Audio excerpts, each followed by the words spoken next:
host, sabrinasalvati. Doobie-doobie-doo.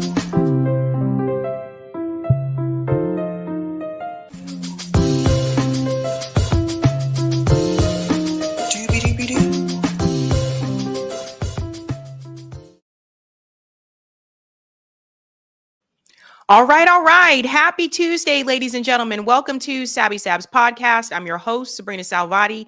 If you're new, I do want to let you know that Sabby Sabs podcast is a part of Revolutionary Blackout Network. You'll see me there once a month for the round table, and you'll see me here on Tuesday, Thursday, and Sunday. Shout out to everyone watching on YouTube, Rockfin, Twitter, and Rumble. And welcome back, guys. We have a really big show tonight, ladies and gentlemen. We also have a special guest that is joining us really quickly. I do want to show you the stories that we are discussing tonight. Let's go ahead and get into it, fam. Ladies and gentlemen, tonight we are discussing, if you have not seen it now, this was probably a really wild, crazy debate. This debate between Piers Morgan and Nick Fuentes. Oh my God. We are also going to debunk some of these claims with data. So we're going to get into that. We're also going to discuss, this is a big one I think a lot of people are not aware of, Donald Trump on the hot mic, basically admitting that he is losing. We're going to combine this with this new news about 20 GOP retirements that are coming down the pipeline. Ladies and gentlemen, things are happening in Congress. Big news. We're also going to discuss Jasmine Crockett has announced that she is running for Senate. Is Jasmine Crockett a populist? I don't really think so. And we're going to prove that tonight. So we're going to talk about that race that's coming up. We're also going to discuss, a lot of people are talking about it. It's all of the buzz. Netanyahu sent pastors to Israel. What is Benjamin Netanyahu doing? Why were 1,000 pastors in Israel, and what's the plan? We're going to get into all of that. We're also going to discuss Bill Maher is doubling down on his statements, of course, about Muslims. We're going to get into that. I think that Anna Kasparian did a really good job fighting back against him.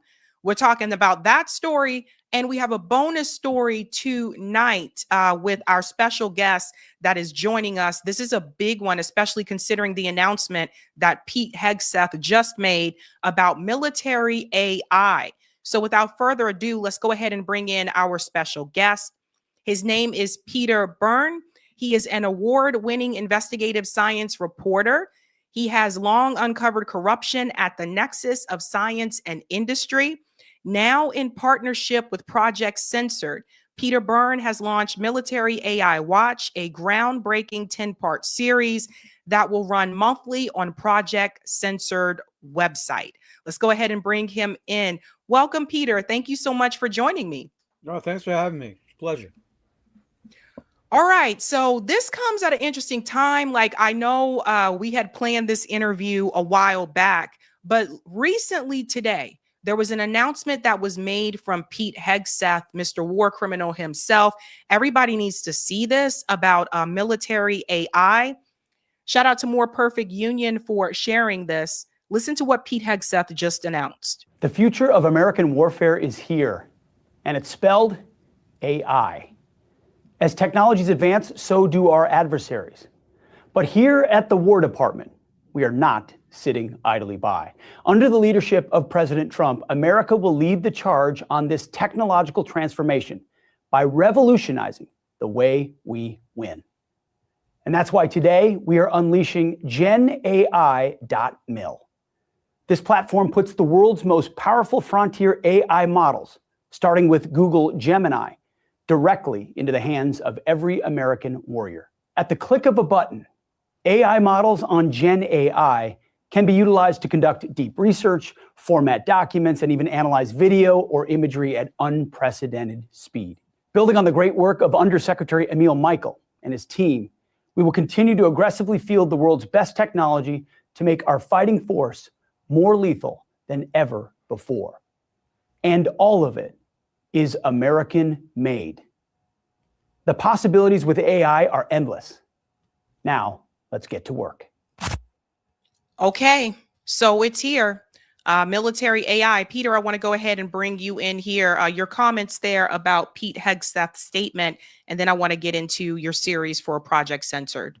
I have this to say about what Mr. Hegseth said. It's complete and utter bullshit. It's an ad for Google. It's untethered from reality. And unfortunately, it's creating its own reality alongside Hegseth's war cries today. Have people seen the lead editorial in the New York Times called "The Future of War is Here"? It's like this 2,000-word advertisement for military AI. And it's calling for invading China, for going to war with China, for supposedly beating China first so their advanced AI cannot beat our advanced AI. The New York Times has joined Hegseth at the hip today in this unbelievable hype that they're promulgating in service basically of the components of the most corrupt regime in American history, possibly in the world, that is led by AI, which actually, as my investigative reporting has shown over the last 8 months, is advertising a capability which is not capable. It doesn't mean it's not dangerous because, spoiler alert, they're putting the chats in charge of the nuclear command and control system, which doesn't seem like a very good idea to me since they habitually hallucinate. But the worst thing is that they're pivoting the contracting at the Department of, well, I always thought it was ridiculous to call it the Department of Defense, but now they want to call it by its real name, which is the Department of War. But I hate to give them any cred. So, it's the Department of Bullshit, right? And blood and guts. And so basically, their claims are just like Silicon Valley hype on steroids.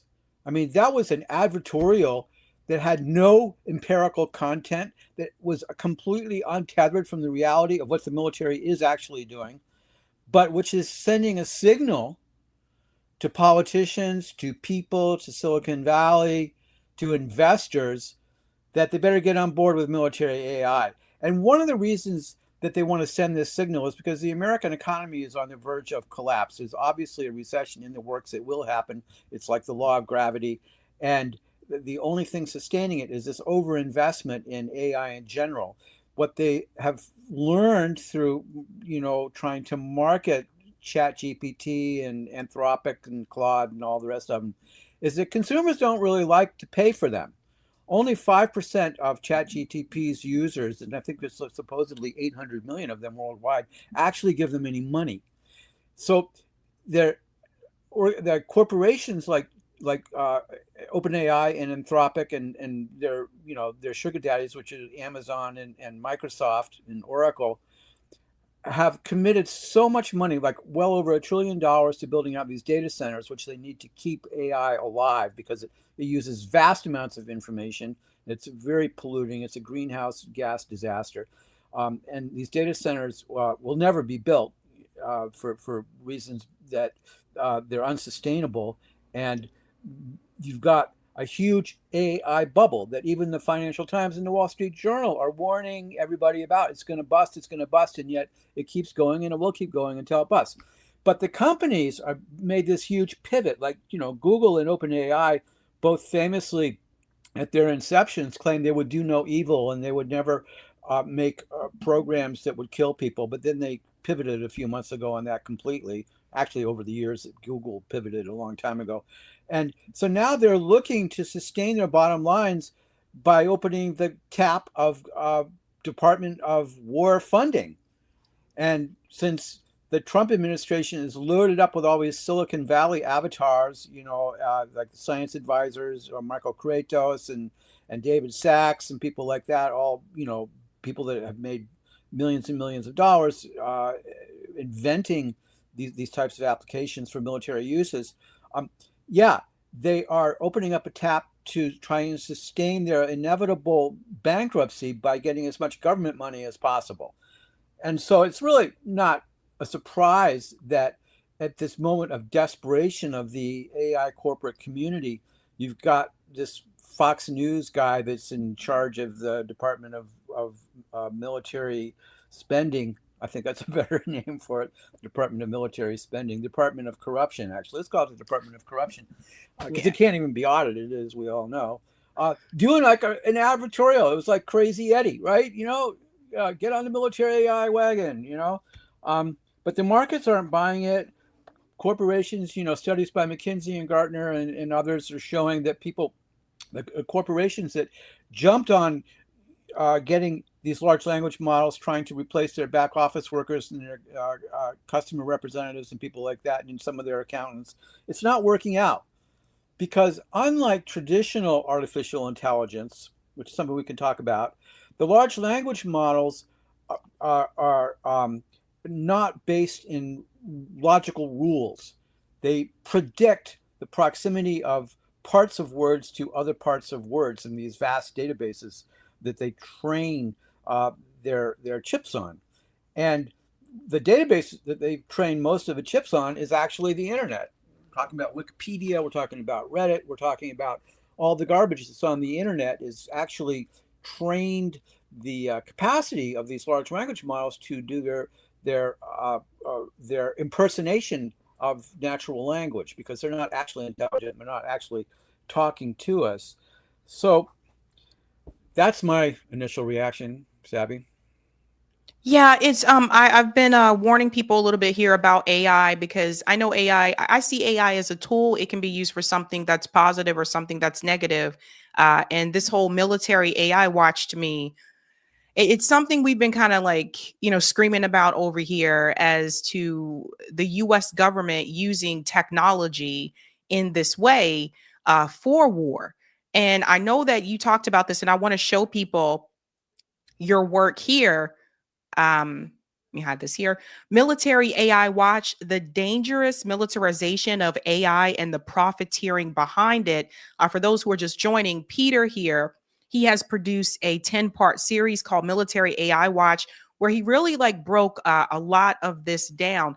I want to get into the profiteering, Peter, because that's a lot of things that people are talking about. I always like to go back to the money, how much money is to be made here, and how does this impact, just us as everyday civilians.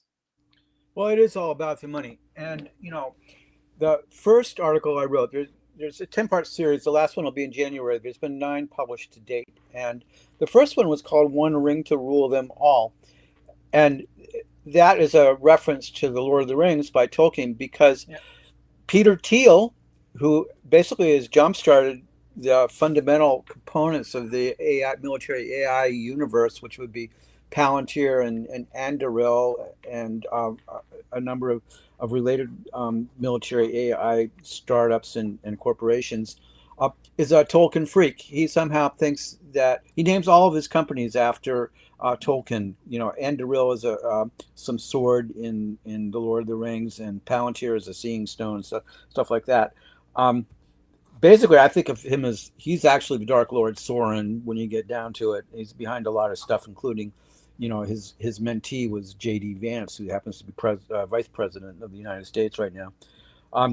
But the first article goes into how Thiel started up all of this military AI universe in 2003 with a investment from the Central Intelligence Agency, which had just created a venture capital firm that's part of the agency called InQtel or IQT. And they contributed several $million to Thiel to start Palantir, and then the rest is history. The companies that Thiel runs were mostly private. They didn't have to file with the Securities and Exchange Commission until fairly recently. Palantir has had to file, and you can find out a lot of information, when you do that. And one of the things that you find out is that it has been sustained by the national security state. It's contracted with the CIA, with the geospatial intelligence agencies, with the Army, the Navy, with ICE, with the Border Patrol. And the CEO of it, when Alex Karp, who I go into some great details, who's this weird wild-haired so-called philosopher who claims to have been a Marxist at some point, is actually one of the most reactionary people on the planet. He wrote a recent treatise talking about how the American military has to be buffed up with AI to protect the Western way of life, the American way of life, by which he's codenaming, white privilege and everything else that is floating along on the coattails of the reactionary fascist regime that's now in power. So military AI is used for intelligence. It's also used for autonomous weapons like drones. It's got a lot of applications in theory. And one of its largest purported uses is to create something that's called the Joint All-Awareness Command and Control System, which is a pipe dream. It's like a wet dream. It is this notion that using millions of sensors all over the world, I kid you not, cell towers, satellites, submarines, and even refrigerators that are hooked up to the 5G cell phone system, I kid you not, that this so-called Internet of Military Things is what they call it, will allow them to basically monitor every activity in the world in service of military adventures. And they've put literally billions of dollars into artificial intelligence, these large language models, to create programs that will allow generals and admirals in the Pentagon to sit in front of their computers like we are now in the safety of their air-conditioned offices and run global wars, which are killing people from afar. Now, the ridiculousness part about Can it, we pause for just 1 second? And can we go back to the refrigerators? You said refrigerators that are hooked up to 5G? Yeah. I wrote the third piece in my series. It's called AI Battlespace, Weaponizing the 5G Internet of Things. The second part was called Stargate Fiasco. World War III will be fought inside data centers. So I'll talk a little bit about both those things. The data centers are where all the action happens. And they want to get data centers as close to the military operations as possible. So they build these mobile ones. But to contain the vast quantity of advanced AI chips that they, NVIDIA chips and Taiwan semiconductor chips that they need to run the AI chats, they have to build these huge, massive data centers that take up acres of land and use vast quantities of electricity and water, leaving behind pollution. They create very few jobs because it's all automated. And what the idea is that if you can control your missiles and your satellites and your autonomous tanks and your autonomous drones, your entire AI-enabled battle space from your computer in the safety of your Pentagon office, that there will be a bloodless experience, at least for you, right? But not for the people that are being killed. Now, the thing is, it's really interesting. All this activity in terms of command and control and reconnaissance and intelligence gathering is taking place inside the data centers before it gets to their computer screen. It has to go from the satellite or the refrigerator in France that's tied into the cell phone 5G electronic magnetic spectrum to the data center where it can be processed. Now, that makes data centers ground zero in a war. The best way to take out your enemy in the modern world is to kill their satellites and to kill their data centers before you necessarily go out and invade their countries. And that, of course, they would do with nuclear weapons for the most part. Now, the third story, the AI battlespace, weaponizing the 5G Internet of Things. Now, this is something that it's one of the more technical articles in this series, but it's something that people need to know about.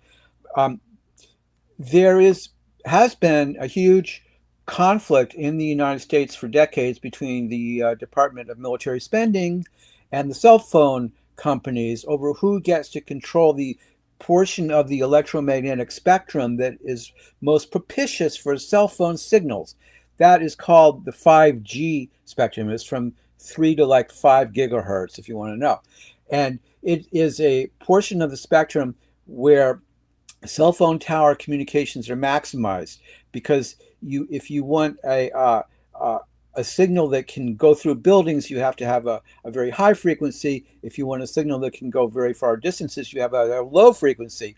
And so obviously you need a Goldilocks zone where you can maximize the distance and maximize the amount of information that could be contained in a electromagnetic communication. And this is the 5G zone, which the Department of Military Spending in the United States has a law or regulation that makes it the exclusive purview of the Department of Military Spending. Nobody else is allowed to use that.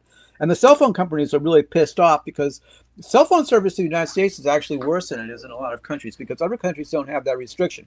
In Europe and Japan and Russia and China and other places, they can use that 5G zone for commercial activities. They also use it for military activities. It's a dual-use zone. In the United States, it's not a dual-use zone. The problem, of course, one of the problems is that when the Department of Military Spending commissions the military-industrial complex, its manufacturing complex, to manufacture its weapons, they're generally using that 5G electromagnetic spectrum. But if they go to France, they're going to be sharing that spectrum with other militaries and with commerce, which reduces its effectiveness. Now, that's just kind of like a short overview of the technical issue that is really important, because we need to understand what the weaknesses are in the science and technology of AI in terms of its war capabilities, in order to understand why it's such a shibboleth, why a lot of this stuff can't work. There's technical reasons like what I just talked about, that it can't work very well, which doesn't mean they won't try, and they are trying, because there's a lot of money involved in it. But the minute the bubble pops, it's all going to probably go away for the most part. The other thing, but really quick, so are you referring to the refrigerators in our homes? oh yes, do you have a modern refrigerator in your home? Now mine actually has it interfaces to the internet. I don't use it, and I haven't hooked it up, but I could. And a lot of cell phones and your Alexa, if you have that in your home, where it turns your lights on and off and your music on and off and stuff like that, depends on the 5G network. That's the most advanced compression that is used to transmit cell phone and other types of electronic communications in the So modern are you world. talking about refrigerators that are connected, that can connect to Wi-Fi? Yes, there are Okay, such no, things. I don't have that. Oh, well, yeah. I don't have that. You may not even know it. You might have it and you might not know it. You better check. But, my refrigerator has it, but I disabled it. I just got that one about 3 years ago. I can refer people to the article I wrote, links to reports by RAND, right, which is the Air Force military scientific think tank, which talk about the 5G Internet of Military Things that includes cell phone towers and refrigerators and Alexa. Alexa is not your friend. Alexa is going to be working for whatever military entity has managed to hack into its software and take over its functions, right? So RAND talks about what the AI war would look like if, say, Russia invaded Europe and then America came in and it invaded.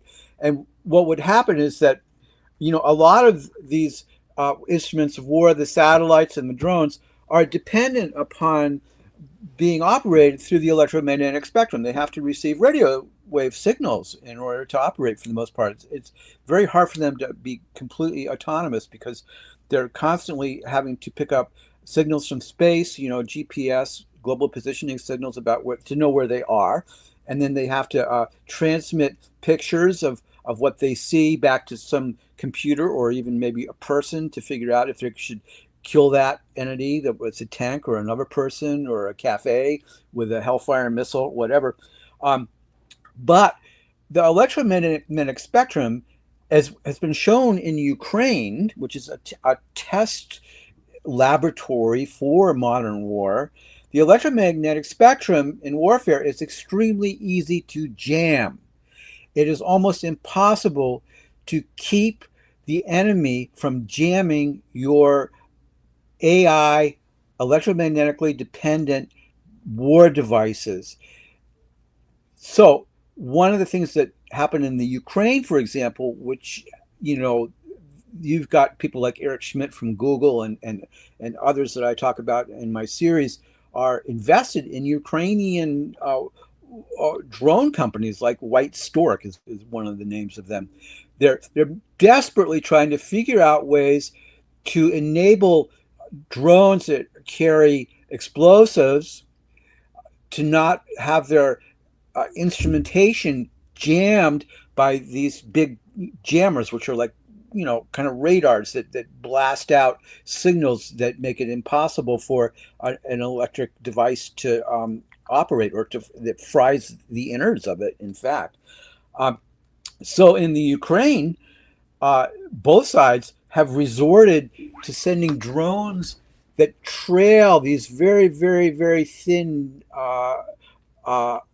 micro wires out their ass, basically, miles and miles, tens of miles of little wires that connect them to the computer and the operator that is guiding the drone, just like in a video game. That's the only way that you can avoid the drone being made inoperative by jamming.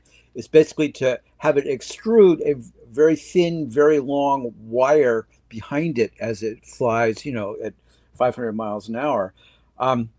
The drone wars in the Ukraine have shown that the only way to effectively damage the enemy is to launch, say, like 1,000 drones and various types of AI guided bombs and stuff, in order to get like 3 explosions.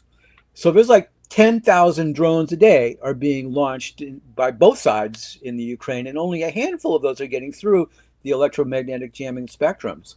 So it's actually been a disaster. While, the New York Times and other war magazines will claim the Ukraine is showing us how modern warfare is being fought, well, that's true, but it's actually showing us how it's being lost, because both sides are losing. Both sides are putting billions and hundreds of billions of dollars of their national wealth into a static warfare that cannot be advanced any further than it is right now. It's like World War I, with people facing off in trenches, right? Every day, one side gains a foot or two, and they call it a victory. And that's largely because they've made it a drone warfare. And, that is not to say that it's been without cost, because the casualty rate in the Ukrainian debacle is now 1.5 million people have been killed or wounded on both sides.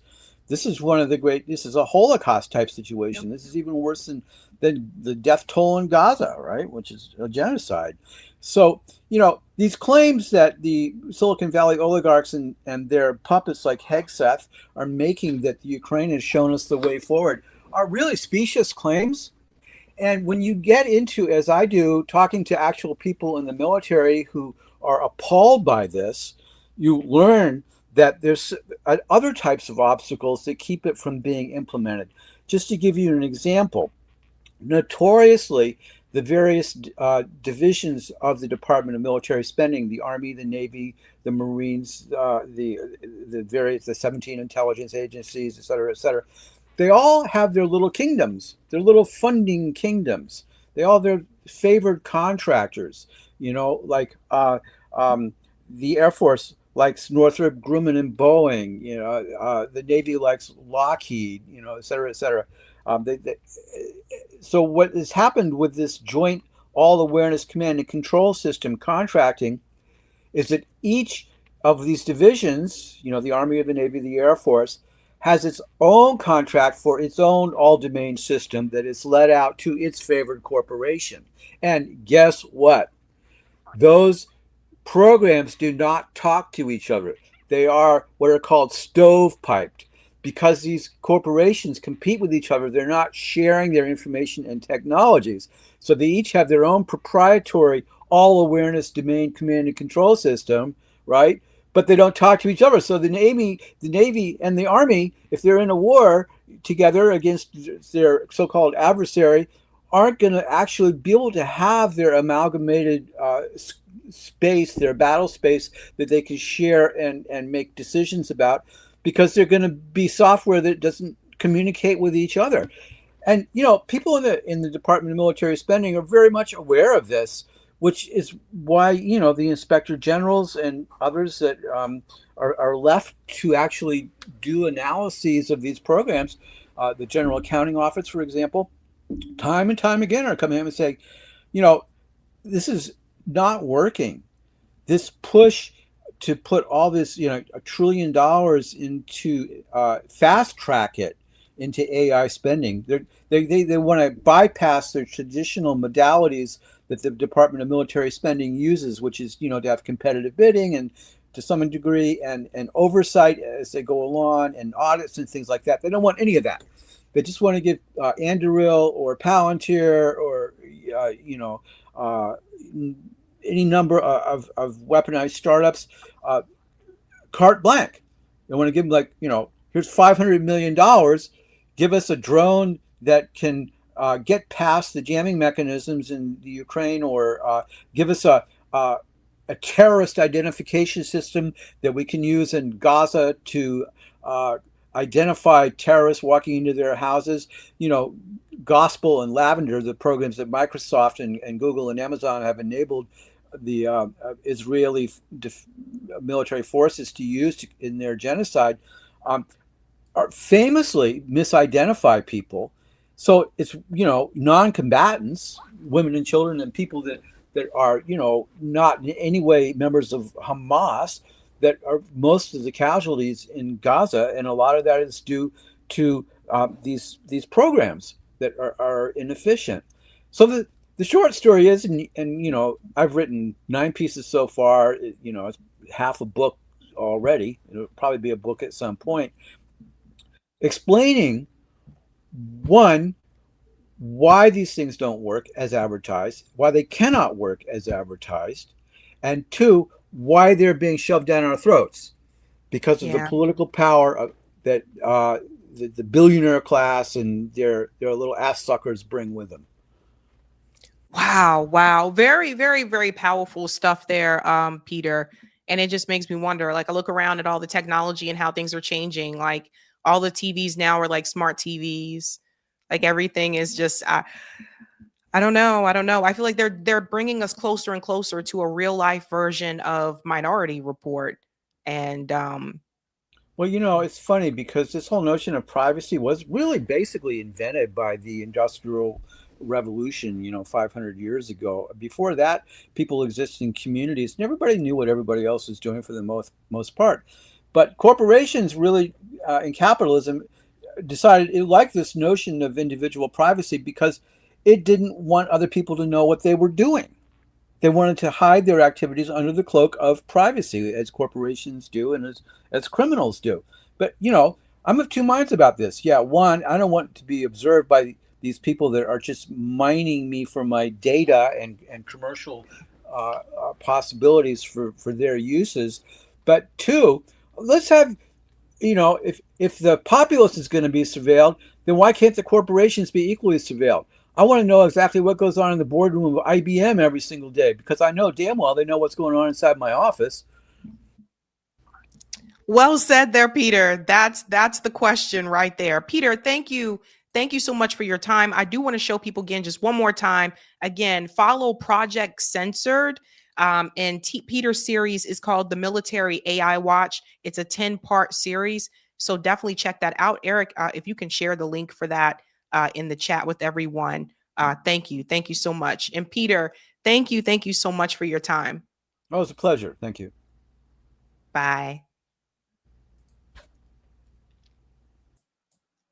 All right, ladies and gentlemen, that was Peter Byrne. Definitely check that out, you guys. They have a lot of interesting things on there. So if you haven't been to that website, check out Project Censored, because they're doing really great work over there, ladies and gentlemen. It's a lot of information, but the thing is, people need to know what's going on. And I do feel like we're being surveilled. And people need to pay attention to that. So kudos. Thank you so much there, Peter. All righty, ladies and gentlemen, if you haven't had a chance to do so, could you do me a solid and smash that like button? Thank you. And if you're new, don't forget to like, sub, and share like a Care Bear. Thank you. All right, ladies and gentlemen, we're going to go to some of the comments and then we have other stories to get into. It's been a crazy, wild week. Let's go ahead and say hello to some people in the chat. Thank you for the super chat, Measured Man. Thank you, Sabby. You are the realist, aka Tony out of Houston and Atlanta. You are the bomb. Thank you. Thank you, proud liberal to you. Wolves and Finance. Zach DeGregorio is gay. SMDH. I don't know who that is. Justice by Karma says artificial intelligence is made in the image of its maker, which means it's just another tool of capitalism and white Christian supremacy. Simply Anthony says Sabby looking like fruit stripe gum.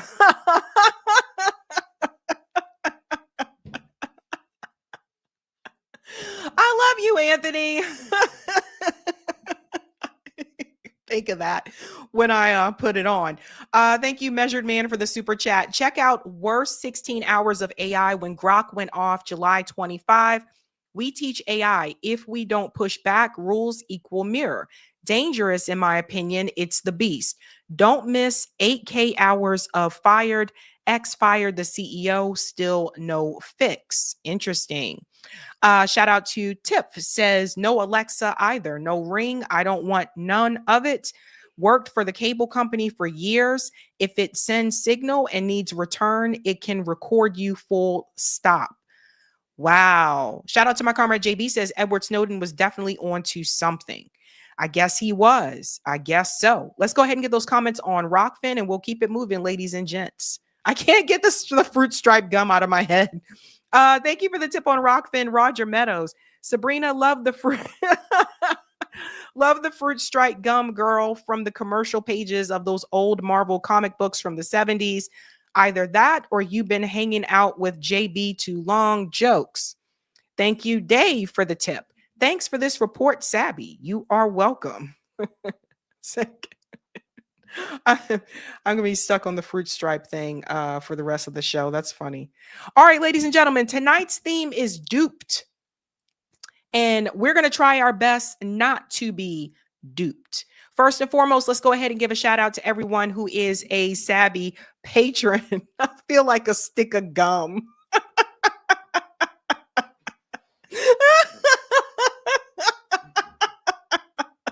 I'm sorry.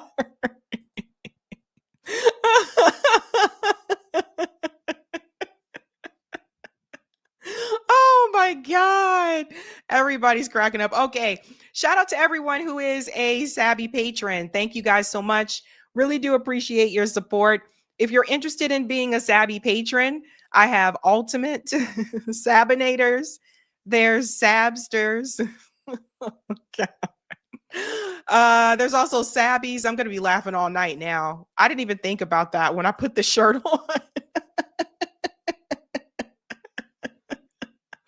Oh, man. And last but not least, there are members. All of their names are listed here, and you can also see their names scrolling across the bottom of the screen there on the ticker. I want to give a shout out also to new Sabby patrons. We call them newbies. Let's give it up for Newbie of Death. That's an interesting name. Drew Siegel and Jovid Jarave. Thank you guys so much. Really do appreciate you, fam. All right. Oh my God. That is some funny stuff. Oh man. I'm not looking at the comments right now. Okay. Tonight's theme, ladies and gentlemen, again, is duped. Let's go ahead and get into the first story. I think some people are already getting duped with this announcement here from Jasmine Crockett. Now, they're not getting duped into, her race and believing that, or feeling as though this isn't real. It is real. Jasmine Crockett's district was one of those districts that was a part of the redistricting in Texas. So she no longer has a district for the House, right? So now she is running for the Senate. And what I have noticed, and we're going to go through it tonight, what I have noticed is that some people are saying that this is the new progressive champion, the new populist out there fighting for the people. But is she? Because what I'm going to show you is that when we look at the way that Jasmine Crockett has voted, when we look at her position on Israel and other progressive matters, I think that you may feel differently. So Jasmine Crockett has announced that she is running for Senate. A lot of people are talking about this, folks. I want you to see what she said here for her announcement. Well, I'm done with politics as usual. I'm done with going along to get along, and it gets us nowhere. I'm done watching rural hospitals and public schools close their doors. I'm done watching parents be afraid to send their kids to school or the mall or the movies because Republicans have flooded our streets with guns. I'm done with the senators sitting around doing nothing while Trump takes your hard-earned money, skims your Social Security, slashes Medicare, and gives tax breaks to billionaires. I'm done. I'm done watching the American dream on life support while Trump tries to pull the plug. The gloves have been off, and now I'm jumping into the ring. I'm asking for your support to be the next United States Senator from the greatest state of Texas. Well, I'm done with politics as usual. So that's the announcement that came from Jasmine Crockett. And I think what many people are pointing out about her is that she is more vocal, right? Like she's been a much more vocal in ways that other people in the Democratic Party in Congress have not been, so much to the point where she has received pushback from people in the party, basically telling her, I guess, to kind of tone it down a little bit. Now, I would say the Democratic Party, they do need someone that's going to be willing to fight. But I think people need to ask, what do they want to fight for? And I think that's the thing with Jasmine Crockett, right? So a lot of people, some people are pointing to her and they're saying, this is the new star. This is what we really need in the Senate to fight back against Donald Trump and his agenda. But many people are pointing to her new ad that she just released, and people are asking, okay, is she running against Donald Trump, or is she running against, her opponent, who I am going to show you as well, in Texas? I want to show you this ad and you tell me what you think about it. Here it is, folks. She's the new star of the Democrat Party, Jasmine Crockett. They're in big trouble. But you have this woman, Crockett. She's a very low IQ person. I watched her speak the other day. She's definitely a low IQ person. Crockett. Oh, man. Oh, man. She's a very low IQ person. Somebody said the other day, she's one of the leaders of the party. I said, you got to be kidding. Now they're going to rely on Crockett. Crockett's going to bring them back.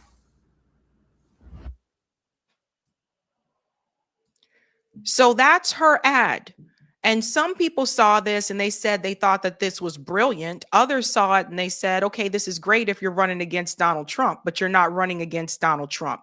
And some people felt it was egotistical, right? Now I want to show you, because she has a competitor in the primary. The biggest divide in our country. Let's bring him in here. I'm just gonna make this a little bit bigger. This is her opponent. Listen to him. The biggest divide in our country is not left versus right.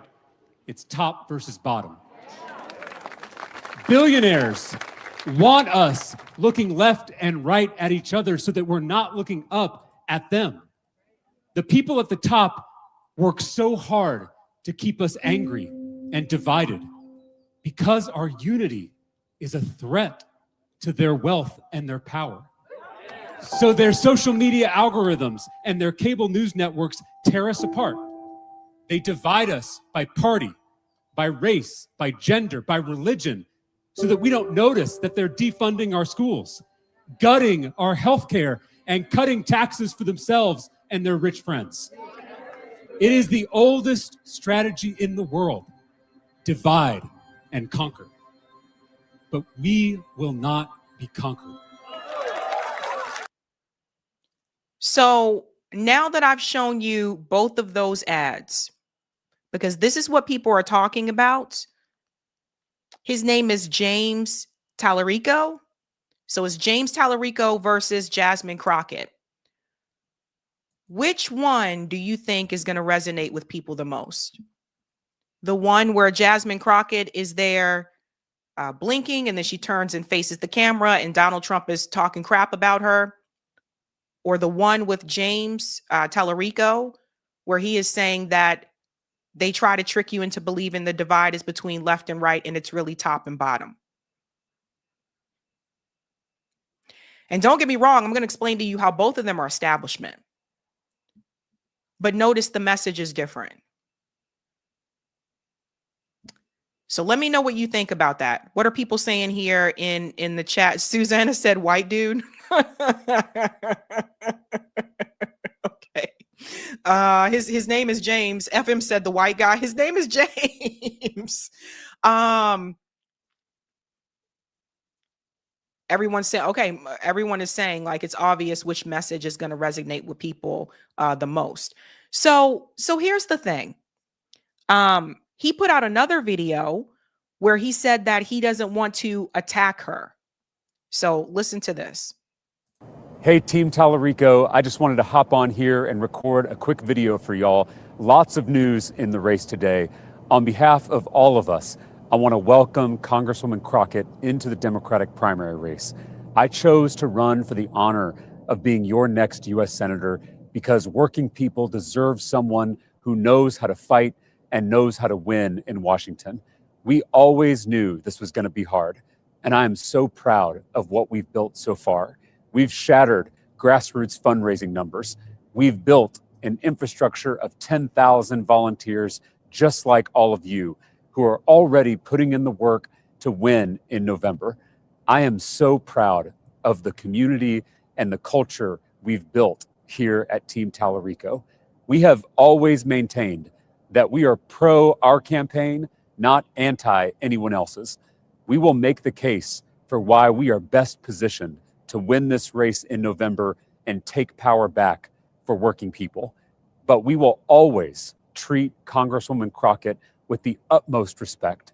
She is my colleague and she is a leader in our state. She deserves nothing less. So now is the time. Please sign up to Phone Bank, send texts, learn how to host block walks. Let's go win this thing. So that's James. He said he's not going to do meaningful attack ads against her. So that's who she's running against in the Democratic primary. And people are asking, well, is she going to win the primary? I don't know. She might, she may not. But at the end of the day, both of them, whoever wins, is going to have to face the general election. Now, Texas, I know some areas of Texas are blue, more so like the cities like Houston, Austin, but for some reason, people like Ted Cruz continue to win, right? So ultimately, people are saying, well, at the end of the day, the Republican is probably going to win. But we'll have to see.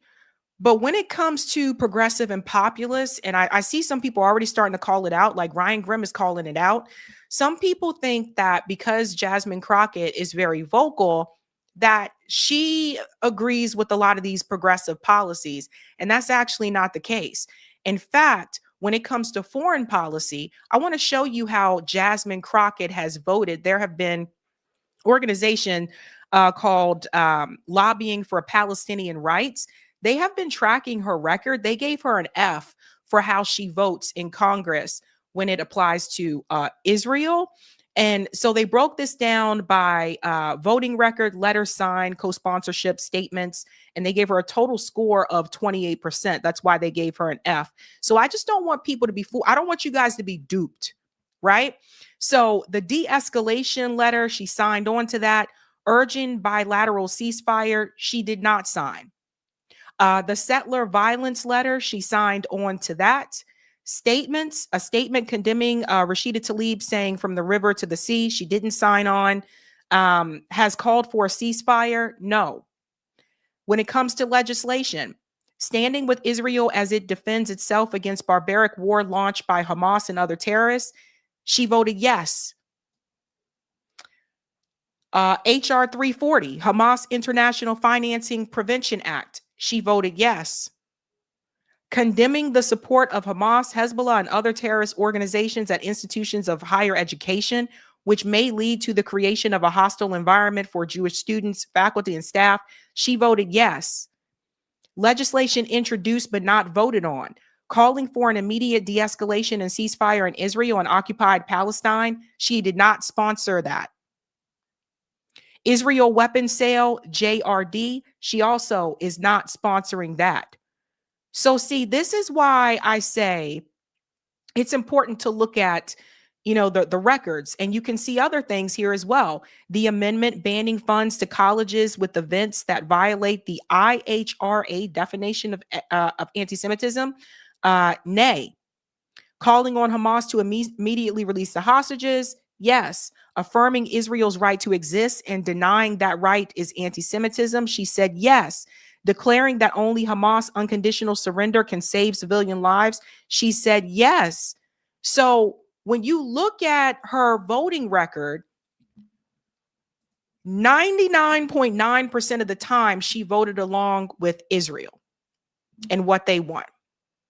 So I don't want people to be duped, because I've already seen like leftists on social media saying, yay, she's the progressive fighter that we need, when they're not looking at the way that she votes. And I don't think they're looking at her funding either. I would say that Jasmine Crockett is a standard corporate Democrat who happens to speak up more often than others.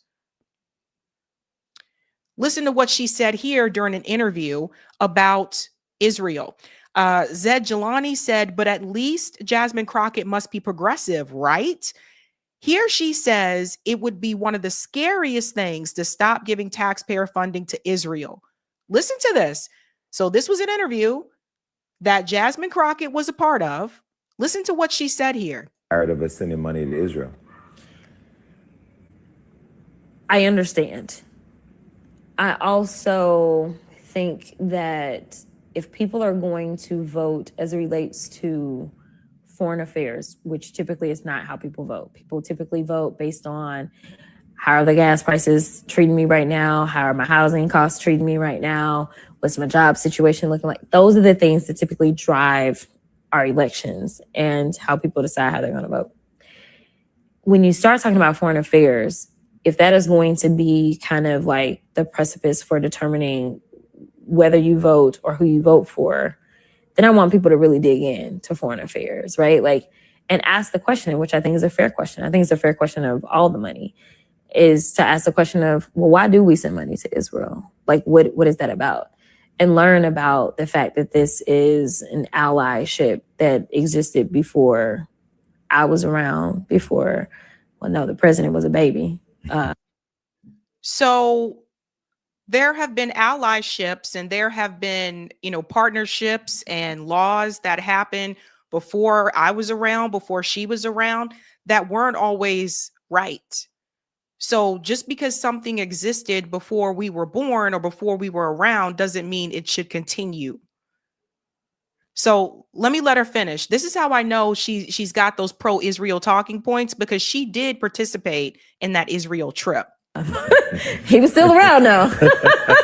But it is an enduring relationship and learning the history of the region in and of itself. And I would argue that the most disputed land in the world is that land. And it goes beyond the Palestinians and the Israelis, but I mean, you can go back to the Romans. So one of the scariest things for me, if I'm being like 1,000 right now, which my team will beat me up about this later, but if I'm being 1,000 about this, when you think about, and because of the conversations that I've had, if the United States says we will throw away our 75 plus year relationship with Israel because we don't like their leader, then if we end up with Trump, we set a precedent for all these other allies to throw us away, because I have heard from other ally nations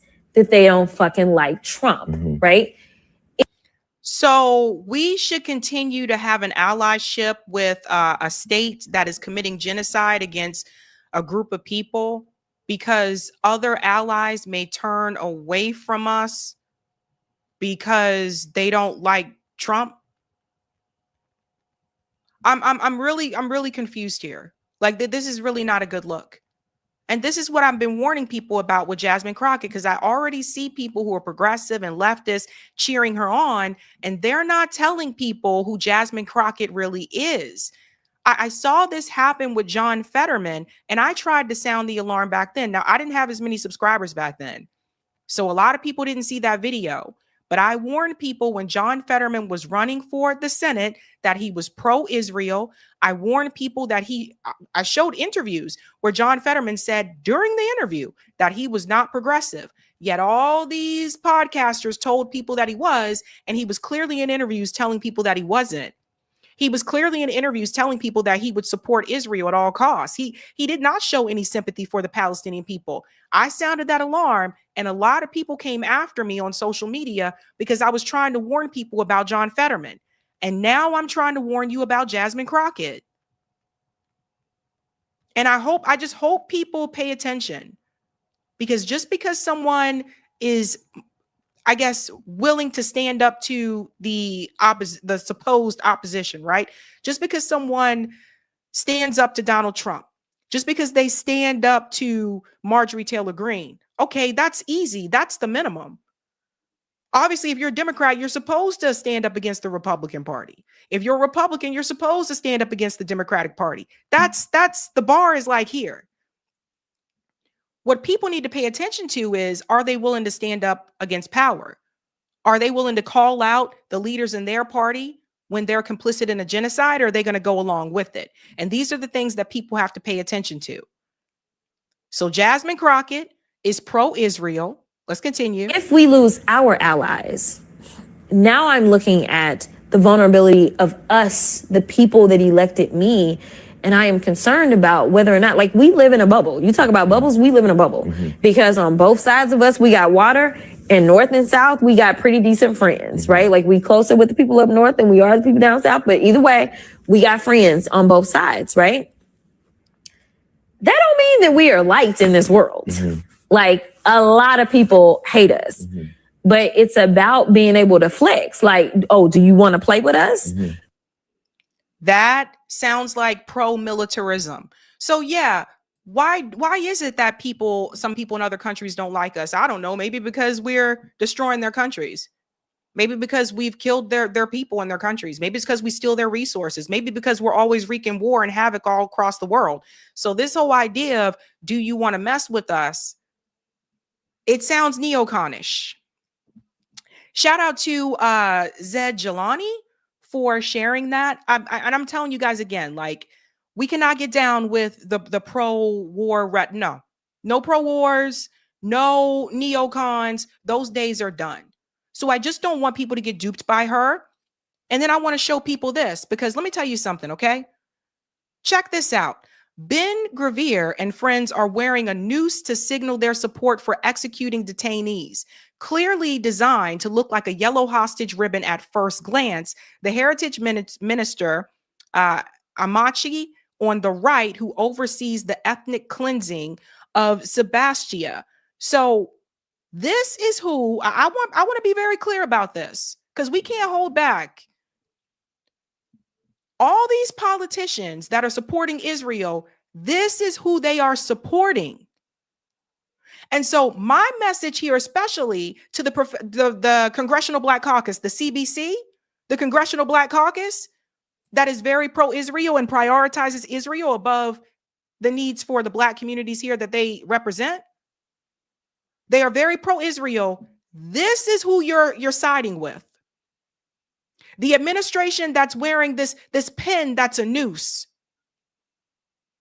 So we got the word rhymes with spoons.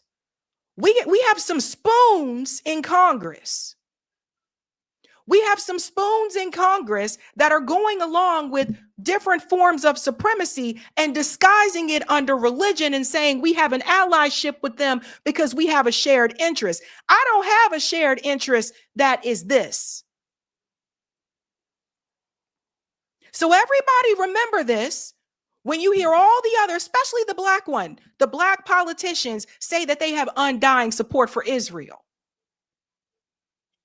And Jasmine Crockett is pro-Israel. When we go on to see here, shout out to Ryan Grimm is even calling it out. People are noticing. Ryan Grimm said Jasmine Crockett also said this while campaigning and has proceeded to take much more corporate PAC money than her opponent had. She's a corporate Democrat.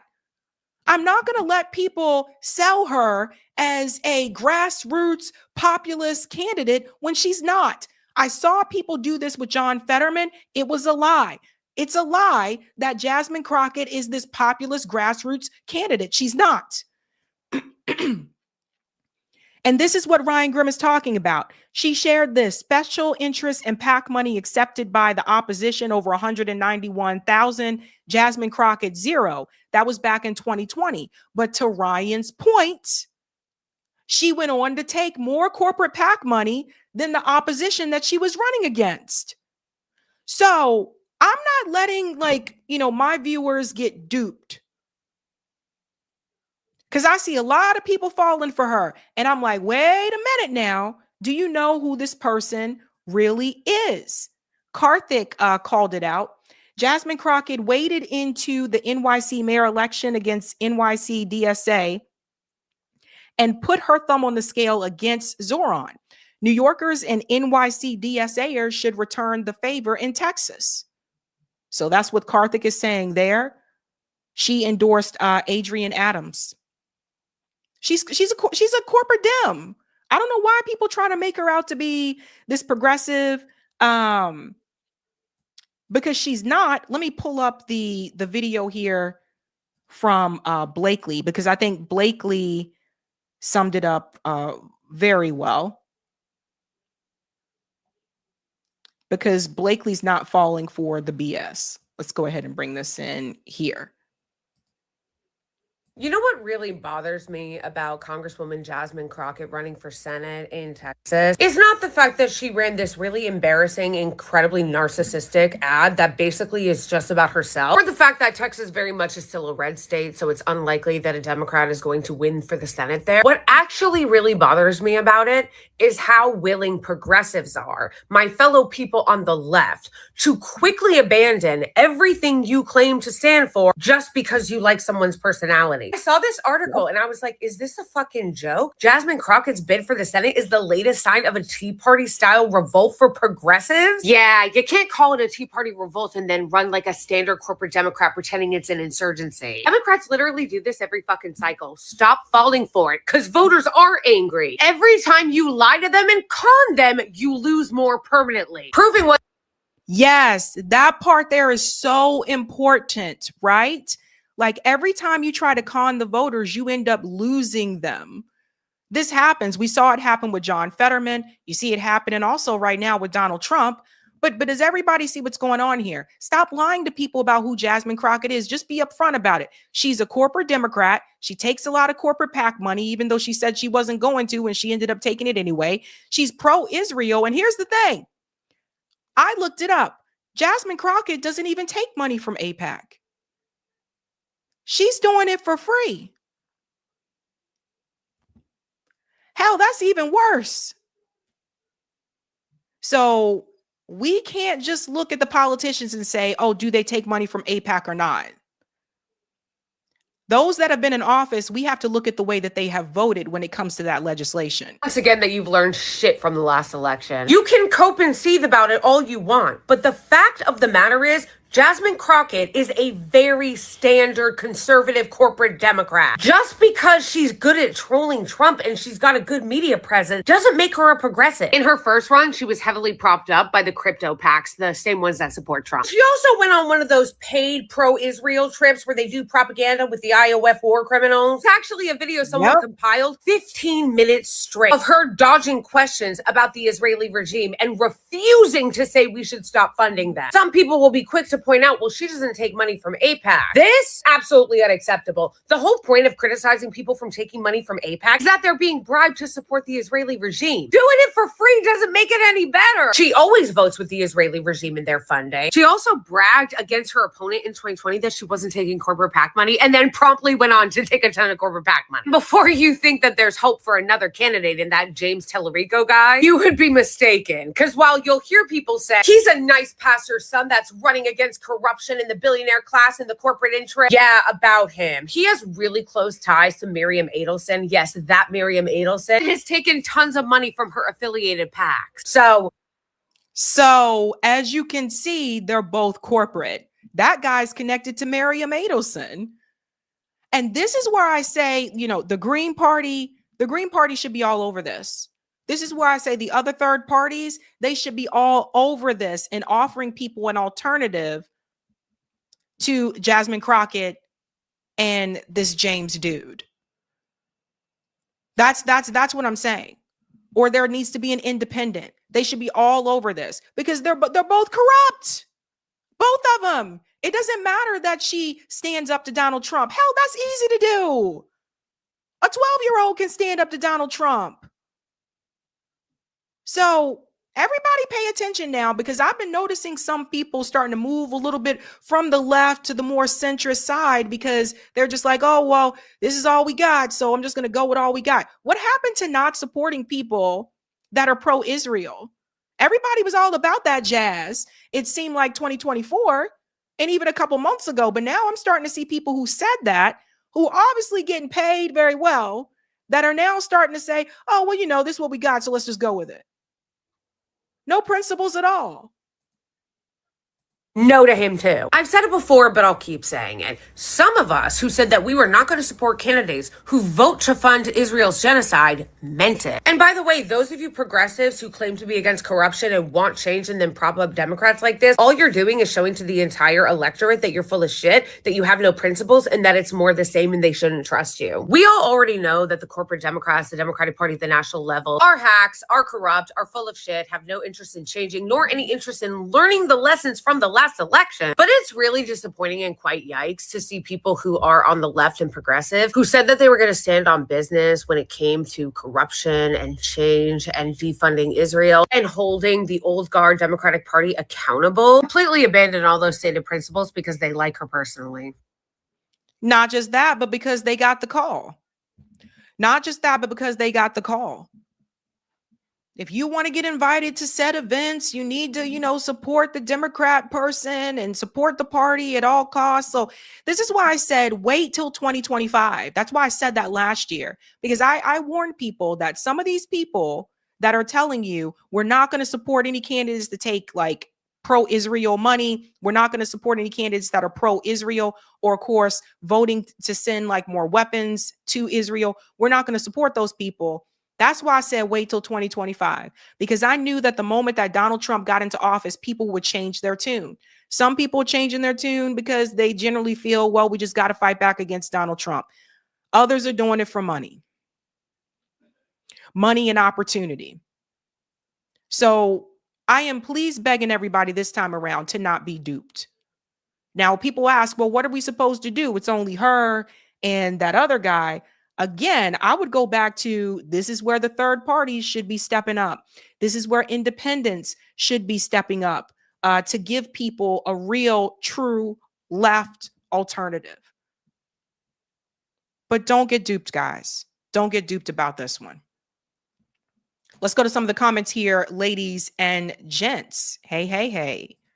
All right. Shout out to Measured Men, who gifted 5 Sabby memberships. Thank you, Measured Men. And congrats to those who receive those memberships. I don't know how it works, like how it decides who it's going to give it to. I don't know. Yohanan said she's establishment Democrat through and through. Exactly. She's corporate. She's a corporate establishment Democrat. Thank you, Cool Blue. Texas may be the tipping point. 51st seat if 2025 Dems flip the U.S. Senate with the U.S. House. With 47 seats, Democrats' probable order, 48. North Carolina, 49. Maine, 50. Alaska, 51. Texas. Yeah, I think there is going to be a flip in the midterms. I think there is going to be a flip. Because people are because the economic policies. People are pissed. Skylar said, what's crazy is that the guy interviewing Jasmine Crockett is Jason Lee, editor and founder of the Hollywood Unlocked blog, the father of Tiffany Haddish's new baby, and the vice mayor of Stockton, California. Interesting. And we all know Tiffany Haddish is a Zionist, huh? Thank you, Brother Jerry says, thank you, Sabby. Oh my God, Tom and Jerry. Thank you, Gamble. Crockett equals more obfuscative Democrat word salad. Thank you, Measured Man. She sat with an assistant mayor under Pro Plus Hollywood unlocks owner tied to laundering. Company you keep, Jason Lee of all people. I guess I have to look up this Jason Lee guy. I'm not familiar with him. Thank you, Susanna. No votes for APAC recipients, period. There you go. Thank you, Nicole. Crockett always uses our struggle for her agenda. Ooh, Nicole. Thank you, Cool Blue. CNN projected Eileen Higgis elected in Democratic pickup for mayor of Miami, Florida. The first D win for that office since 1997. One more indicator for 2026. Yeah, buddy, I've been seeing it. Thank you, Kevin. Could Jasmine be taking money from Kufi or similar? I didn't see it in her profile on Open Secrets. I didn't see her taking money from Kufi. Thank you, Cougar Lady. Sabby, Jasmine's pastor, Reverend Freddie Haynes, is running for her old seat, new seat. He is pro-Black and pro-Palestine. He will win, she will lose. Interesting. And thank you, Measured Men. Look into Adelson, Mark Cuban, Dallas Mavericks, real life streetcars, plus Cuban's drug plan and Big Pharma vacation ends Friday. I know I email you a lot. Oh boy, I got a lot to catch up on. And thank you, Roger. More Texans vote blue than red. Then why does Ted Cruz keep winning? You know, something to think about, guys. Something to think about. Okay. If you haven't had a chance to do so, folks, let's go ahead and smash that like button. This next story is crazy and wild. Crazy and wild. And for the Christians, pay attention. Benjamin Netanyahu summoned 1,000 pastors to come to Israel. They had their little event, their little conference, and he sent them back to the United States with a mission. Everybody need to wake up and pay attention to what is happening here, especially those of you who go to church, who are Christian and you go to church. Shout out to Shadow of Ezra. This account is on it. Benjamin Netanyahu has instructed 1,000 Christian Zionist pastors to return to America and focus on shaping the youth's views about Israel, calling it their shared destiny. Ladies and gentlemen, grab your kids. Grab your kids, grab your wife, grab your kids, educate your children, because he bringing them to the churches to spread propaganda. This is our moment. The question is whether we will rise to the occasion. And I can tell you from leaving this room a few minutes ago, we're going to rise to the occasion. We will not let this evil win this time. Israeli leaders encourage the pastors to be bold and express gratitude for their support. Stand up and be counted. Tell the truth. Speak to young people. Speak up and be counted. I'm counting on you, and I know you'll do what has to be done. That's what our destiny calls for. This is not just Israel's fight. This is a fight for civilization. We're facing very much a civilizational struggle like we saw in the 30s between Nazism and the free world. Today, that Nazism is Islamism in coordination with communism, which today's expression is called woke. But it's a So now they're saying that Islamism is Nazism. A whole damn religion. Same thing. Behind the scenes, Shira Mills of the Friends of Zion Museum helped make the summit possible. Never been done before. This is something very unique, very difficult, but here we are. From my point of view, it's miraculous.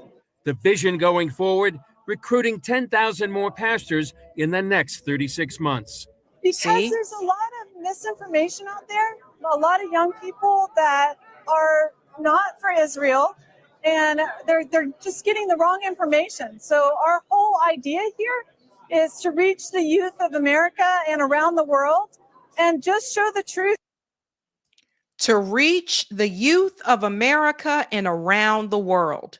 So everybody right now that attends church, was your pastor absent this past week? Contact your pastors. You have a right to know. Contact your pastors and ask them if they're going to this Israel trip, because they're not done with just that 1,000, group that they had. They said the goal is to get 10,000 more. They are going to bring more pastors to Israel to tell them to go back to their congregation and to spread this propaganda that the Christian way is for Israel to accept Israel as it is and what it is doing to the Palestinian people. This is very problematic. Not everybody pays attention to politics. Not everybody watches the news, but some of those same people go to church every Sunday. There are people in this country that go to church every single Sunday. Contact your pastors. This is problematic. I told you, they'll stop at nothing. They are losing people on the right, and they don't know how to deal with that. So they say our next best bet is we got to get into the churches. We got to infiltrate there. We got to tell them it's all promised to you. This land is promised to you. Here's more from that event as well. Again, Shadow Ezra says, the pastors include prominent media figures and social media influencers with huge followings, and more than 200 have direct ties to the White House. The mission is to combat anti-Semitism and retrain younger generations in the United States and around the world. The group began with prayer and worship on the ancient southern steps that led to the Temple Mount in Jesus' day. Then they visited the Western Wall. Some 16 million people pray at the Western Wall each year. But this is the first time a group of this size has come to offer such a unique blessing and prayer. Each person had a paper with the name of someone massacred on October 7th. They put them in the cracks of the Western Wall and prayed for the victims' families. The pastors met with Western Wall Rabbi Shmuel Rabinovich, who prayed Psalm 121, which proclaims God's protection over Israel. Rabinovich later commended the group for their support. In Shamayim, pray a few.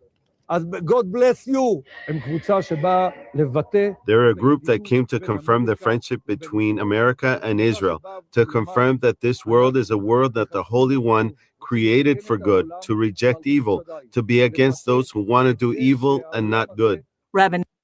Pause. If you have not had a chance to watch my deep dive about biblical Israel versus modern day Israel, please make sure that you watch that video when you have time to do so. But quick recap here. Number one, let's push back against this narrative, shall we? Number one, in the Bible, when Jesus said, I will call you Israel, he was talking to Jacob. Actual person, Jacob. When Jesus talks about in the Bible, the chosen people, he is talking about the people who choose to follow Christ. And somehow along the way, what I believe has happened is that Zionists have taken scripture and they've corrupted it. They've twisted in such a way that would benefit this supremacy agenda that they have. We all know that when we talk about the creation of Israel, that the father of Zionism, Theodore Herzl, was not religious. But yet you have people still today trying to tell you that Zionism and Judaism is the same thing, when we all know that's not the case. We all know that Israel is a secular state. It's not a Jewish religious state. It's a secular state. So ideally, all Israel is more colonialism, more stolen land, and the Greater Israel Project is an expansion of that. That's really what this is. That's all this project is.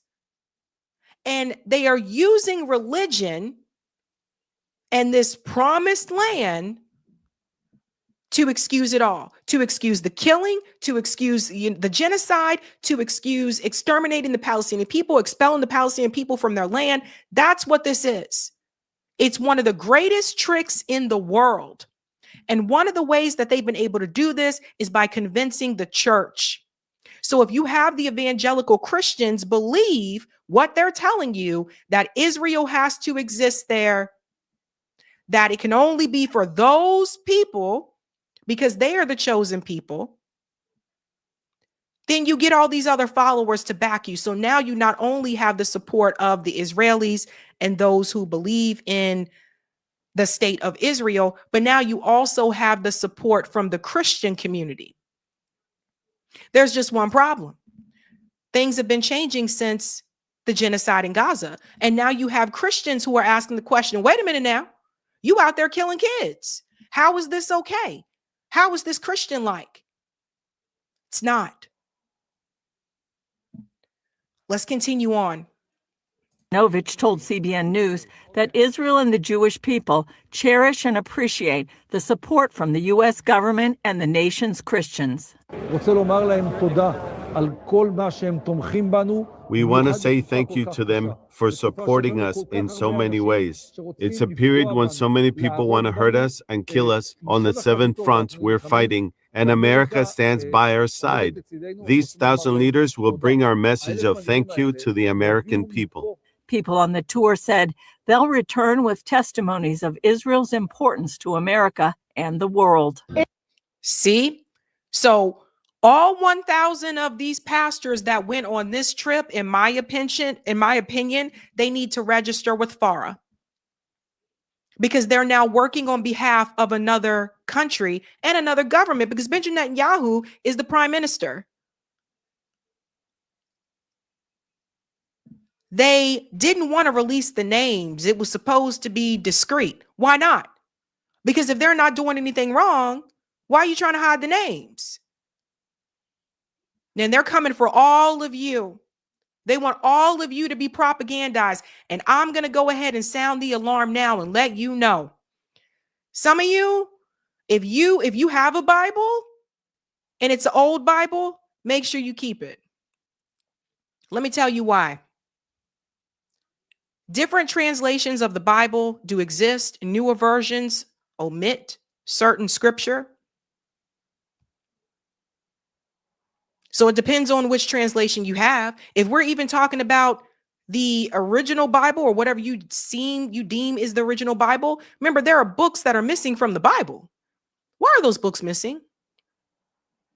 Why aren't all those books included in the Bible? It's almost as if somebody had an agenda. That's what it feels like to me. But I'm telling you now, if you have an old Bible, make sure you hold on to it. For those of you who are Christians, because I would not be surprised, and this may sound a little crazy, but no, I'm about to go there. I would not be surprised if there would be some type of agenda later on to start to change certain verses in the Bible little by little, so that maybe people may not even recognize it. And so if you have an older Bible, your scriptures will be the same. But it's, let's say you bought a Bible, I don't know, 2-3 years from now. Maybe there's some things that they changed a little bit in there. How would everybody notice? The Bible is long. I'm telling you guys, there's nothing Israel won't do. There's nothing they won't do. I would not put this past them. Israel is a friend of America and our youth. So I'm on fire to spread the good news about Israel. She was giving me real straight up massive vibes. That woman right there, she really was giving me Django vibes. Like, I don't even know. Of course, they had to have a black person there so they can get all the black Christians on board with this. This woman sounds so fake when she's standing there. She should be ashamed. She should be ashamed of herself for supporting a state that is killing children, that is killing women, a state that don't even like your black ass. Pardon my French, but let's keep it real. Let's stop pretending as if the Israelis in Israel aren't racist towards the Ethiopians there too. The Ethiopians just put up with it because they're just glad they're not the Palestinians, so they don't get crapped on. Hello? Let's stop pretending the Israelis in Israel don't despise black people. They do. Let's all remember the way that they treated Chris Smalls and the names that they called him. They didn't treat any of the other members of the flotilla the way that they treated Chris Smalls. But you always got the spoons.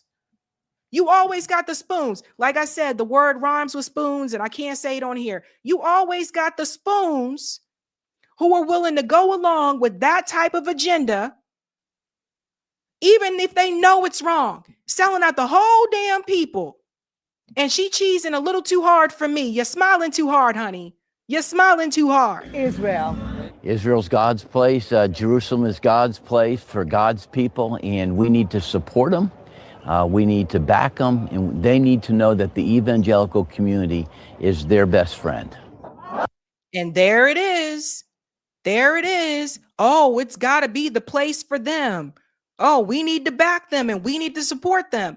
They are telling you to back people who are committing a genocide. These are pastors who are doing this.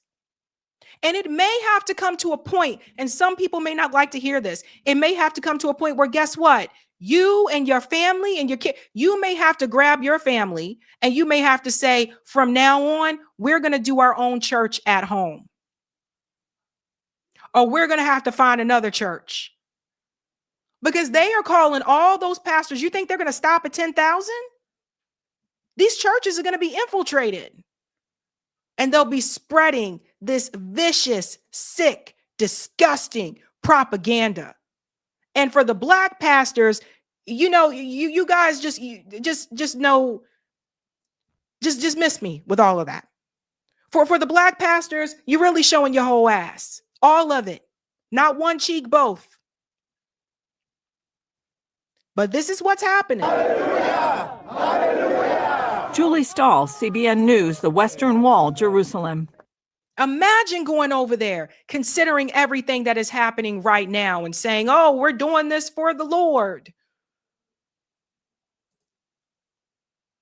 Some of these pastors, I think they know what's wrong. Some of them, I think, are duped. I'm not going to allow you guys to be duped. And then, of course, you have Mike Huckabee, who's also participating in all this as well, spreading this message. We got to get the youth back. We got to get the kids back to support Israel.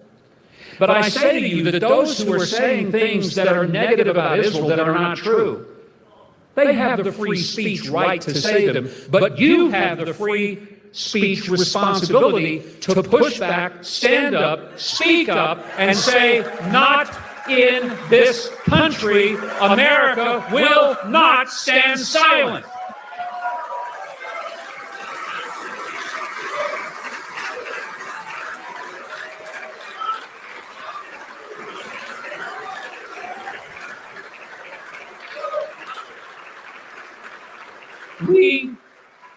We need the pulpits of America to be on fire with truth, not propaganda.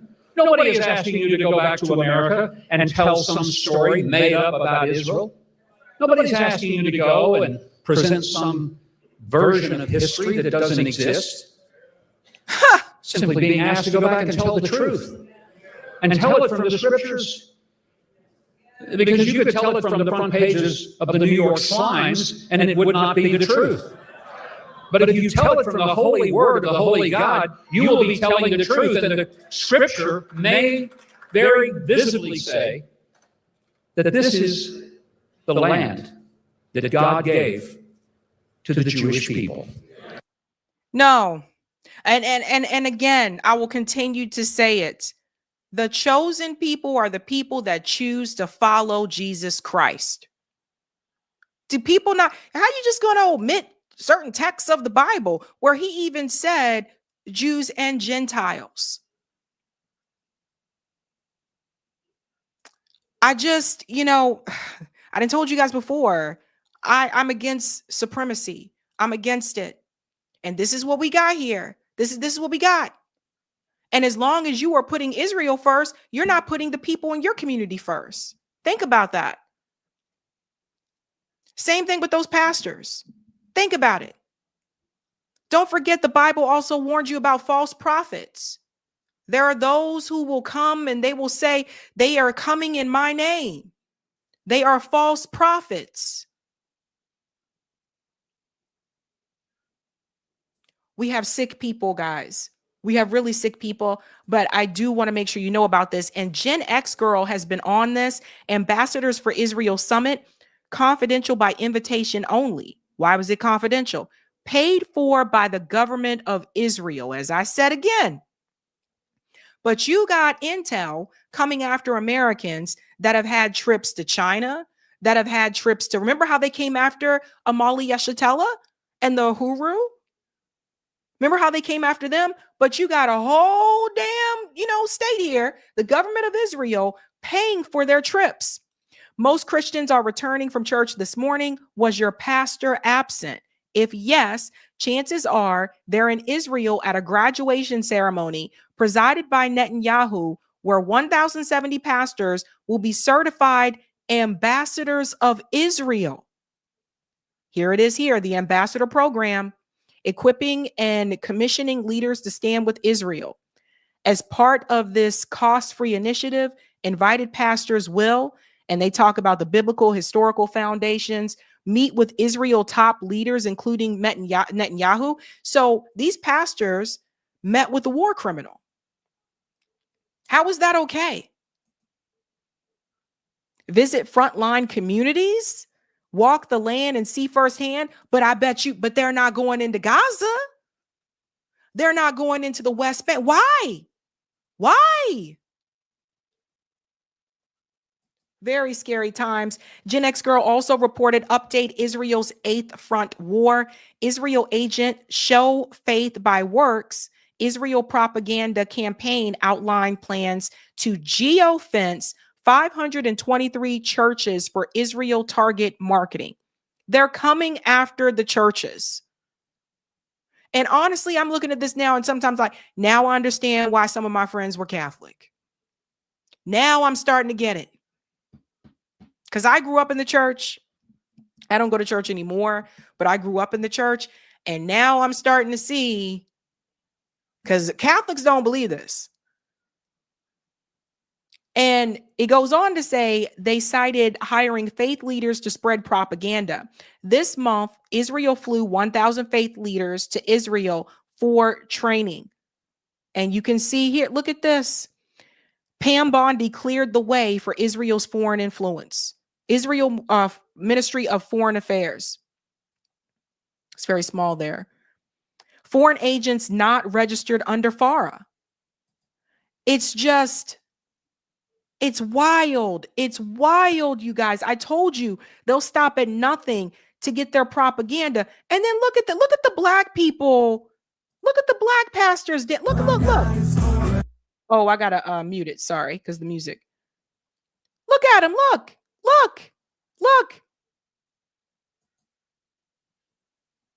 Dancing with the devil.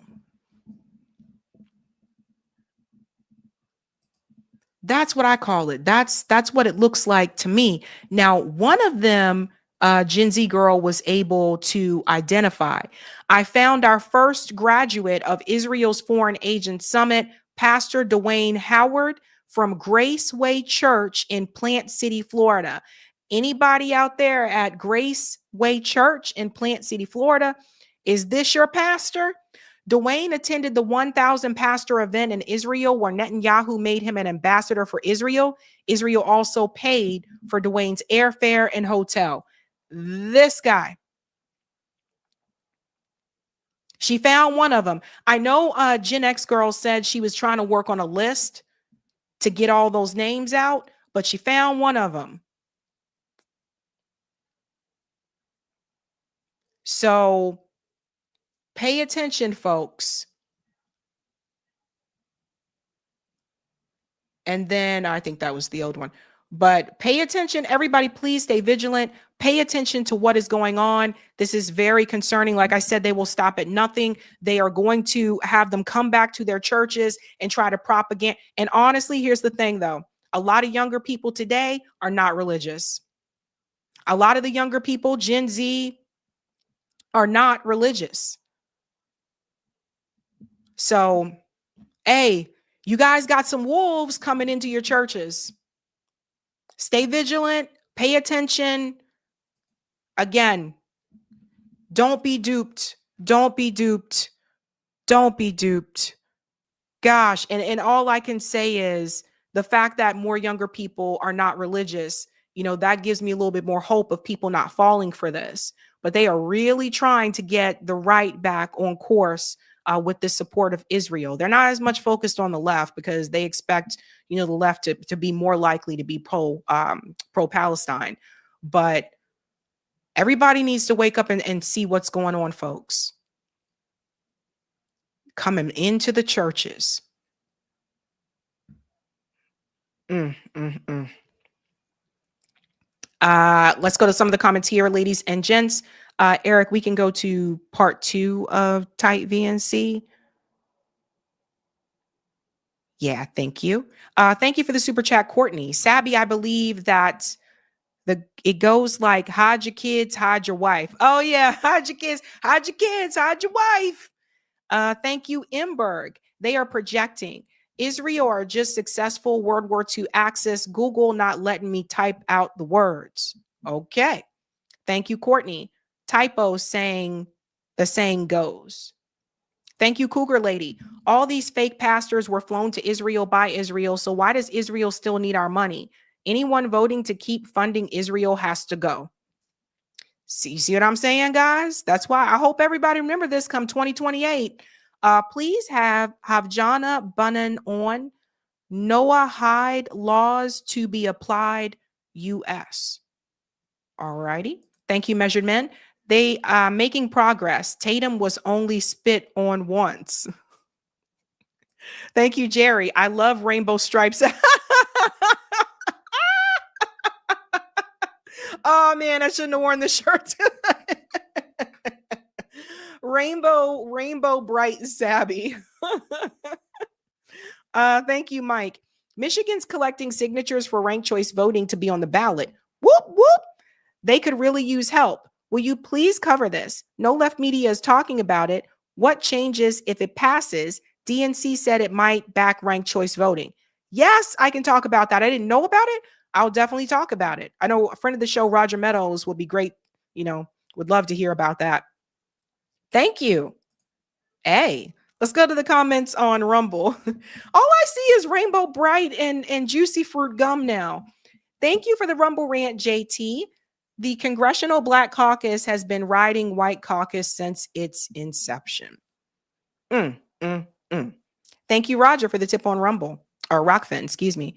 Trump to issue order creating national AI rule. AI companies say state laws hinder development. Trump says single rule will help us compete. Bipartisan opposition is expected from the states. Said it would create a single national rule for AI, which the industry has. Trump said it's necessary to override disparate laws passed by U.S. states. The move would deliver a win for big tech, of course. Big tech companies that have cultivated close relationships with the White House and likely draw consternation from both Democratic and Republican state leaders who have said they need the ability to protect state residents. Interesting. Let's get to the next discussion, shall we? Okay. And we're doing pretty good on time. Here we go. So, Bill Maher, I feel, especially these days, doesn't take a break from smearing Muslim people, doesn't seem to mind, letting people know that he thinks that they're less than human. But this time around, he had a conversation with Anna Kasparian, and I think she really handed his ass to him. I've been saying ass a lot tonight. I'm sorry. I don't know what's going on. But check this out. So Anna Kasparian and Bill Maher had a debate here, back and forth, about Israel. Listen to this. But that's not what's happening. Hamas hides in tunnels underneath hospitals. You can't go in. Hold on. Hamas is the bad guy. If you don't get that, Hamas, you don't get much. What Hamas did on October 7th was disgusting. Killing. I mean, I don't at all hold back on that. In fact, that's the easiest thing in the world to say. I mean, nobody disagrees. I agree. Nobody disagrees. There are people who disagree, actually. Raping baby. Yes, there are. There are people who think I'm wrong because Hamas, they're freedom fighters. What kind of freedom are we talking about here?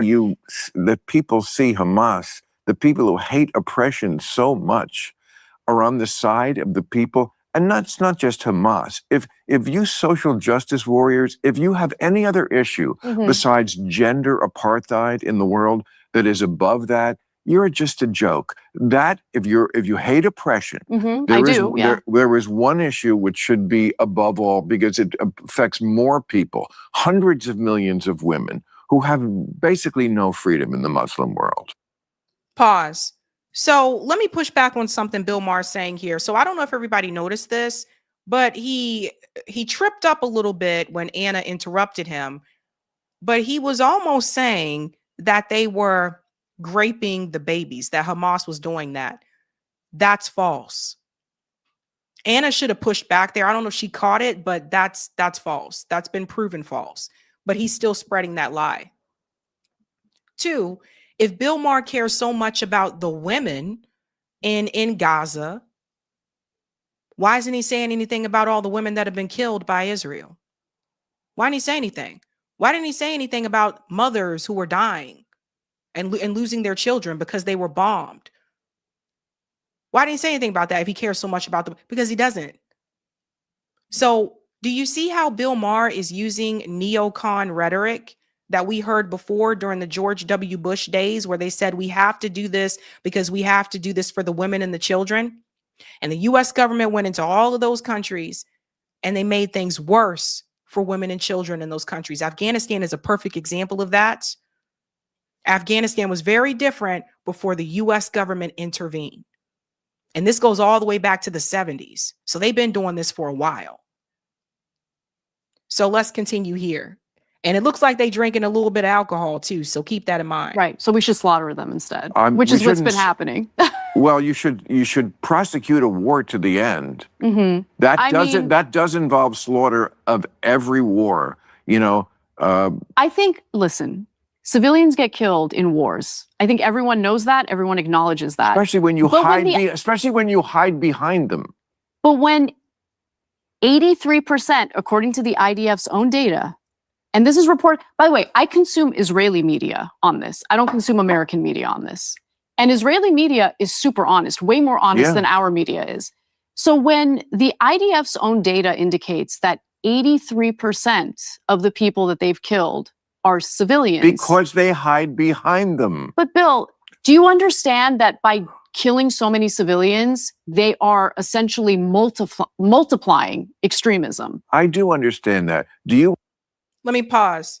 So I think Anna should have pushed back a little bit differently here when he said because they hide behind the civilians. You know what my response would have been? You know what, Bill? Israel's technology is very advanced.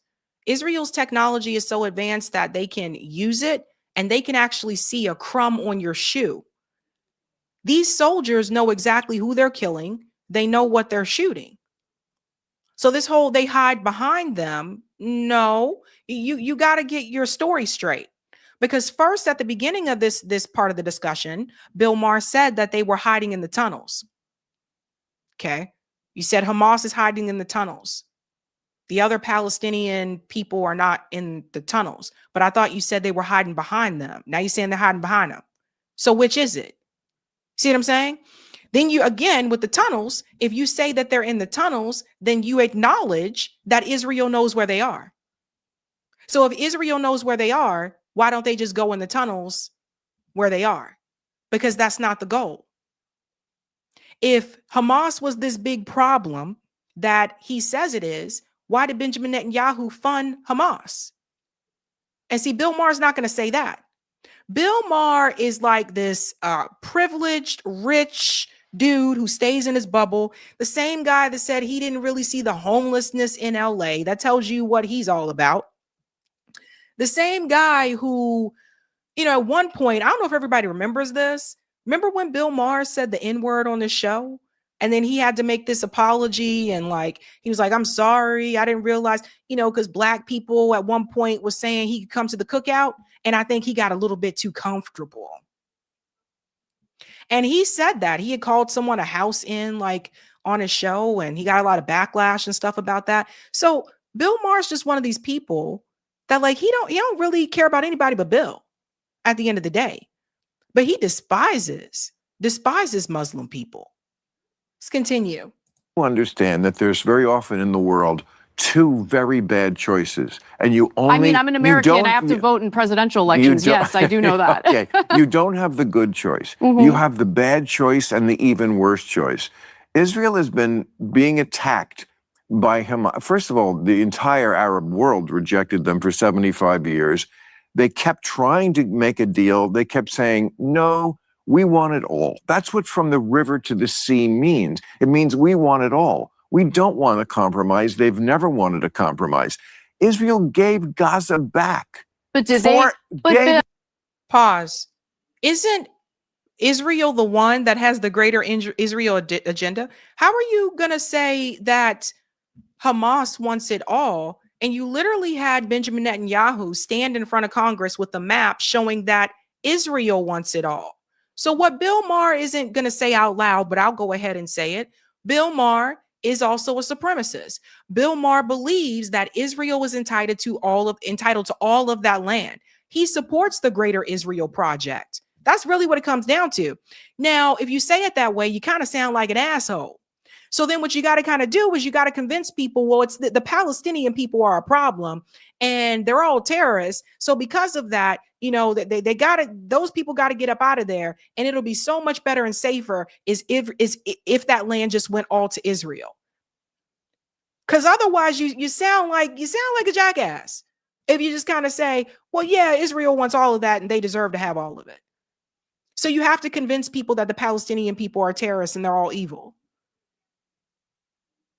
All the lies that go along with it. Back. But Bill, in let's say our country was occupied by Mexico, right? We have a bunch of people who are occupying our land, and then they decide, well, you know what, we're going to leave. Hold on, let me finish. They weren't occupying Let me it. finish. Let's say Mexico decides, you know what, we're going to leave, but we're going to control their electricity, what goes in, what comes out. Because they were attacking We're going to them. mow the lawn and just like randomly decide we're going to slaughter people because they allegedly threw rocks. They have literally nuclear. Well, they didn't allegedly. I mean, Israel has nuclear weapons, Bill. They have nuclear weapons. And they don't. And they have the world's military superpower backing them. Right. Well, they have nuclear weapons, which they don't use. If Hamas No, they don't use it, but just pretend if like... if Hamas had a nuclear weapon, how many seconds would it take before they used it on Israel? I have no idea. 3.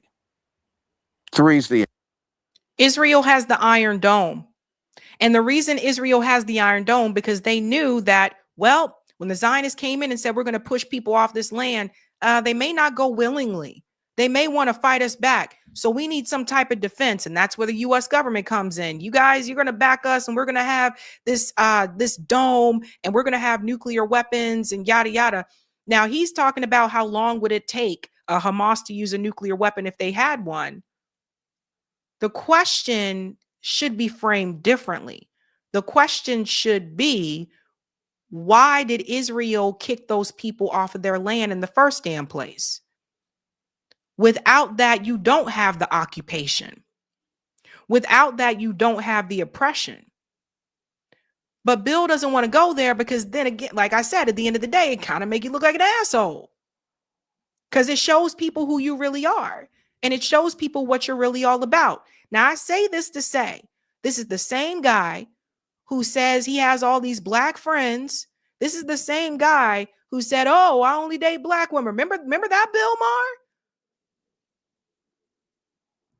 The way that they talk about the Palestinians means they're only 1 second away from saying the same thing about you. Never forget that. Answer 3 seconds. How do you know that, Bill? Come on. Because it's in their charter. If they used a nuclear weapon against Israel, I'm pretty sure the very land that Hamas cares about would be done for. Okay, well, then they would be martyrs, and that would be a good thing, because that's their death cult view of the world. It's a good thing when you die. That's why they strap suicide vests sometimes on children. The fact that you can't see the moral difference between these two sides always amazes me among people. I actually don't see the moral difference when you have like Bezalel Smotrich and Ben Gvir literally talking about exterminating the entire population of Gaza.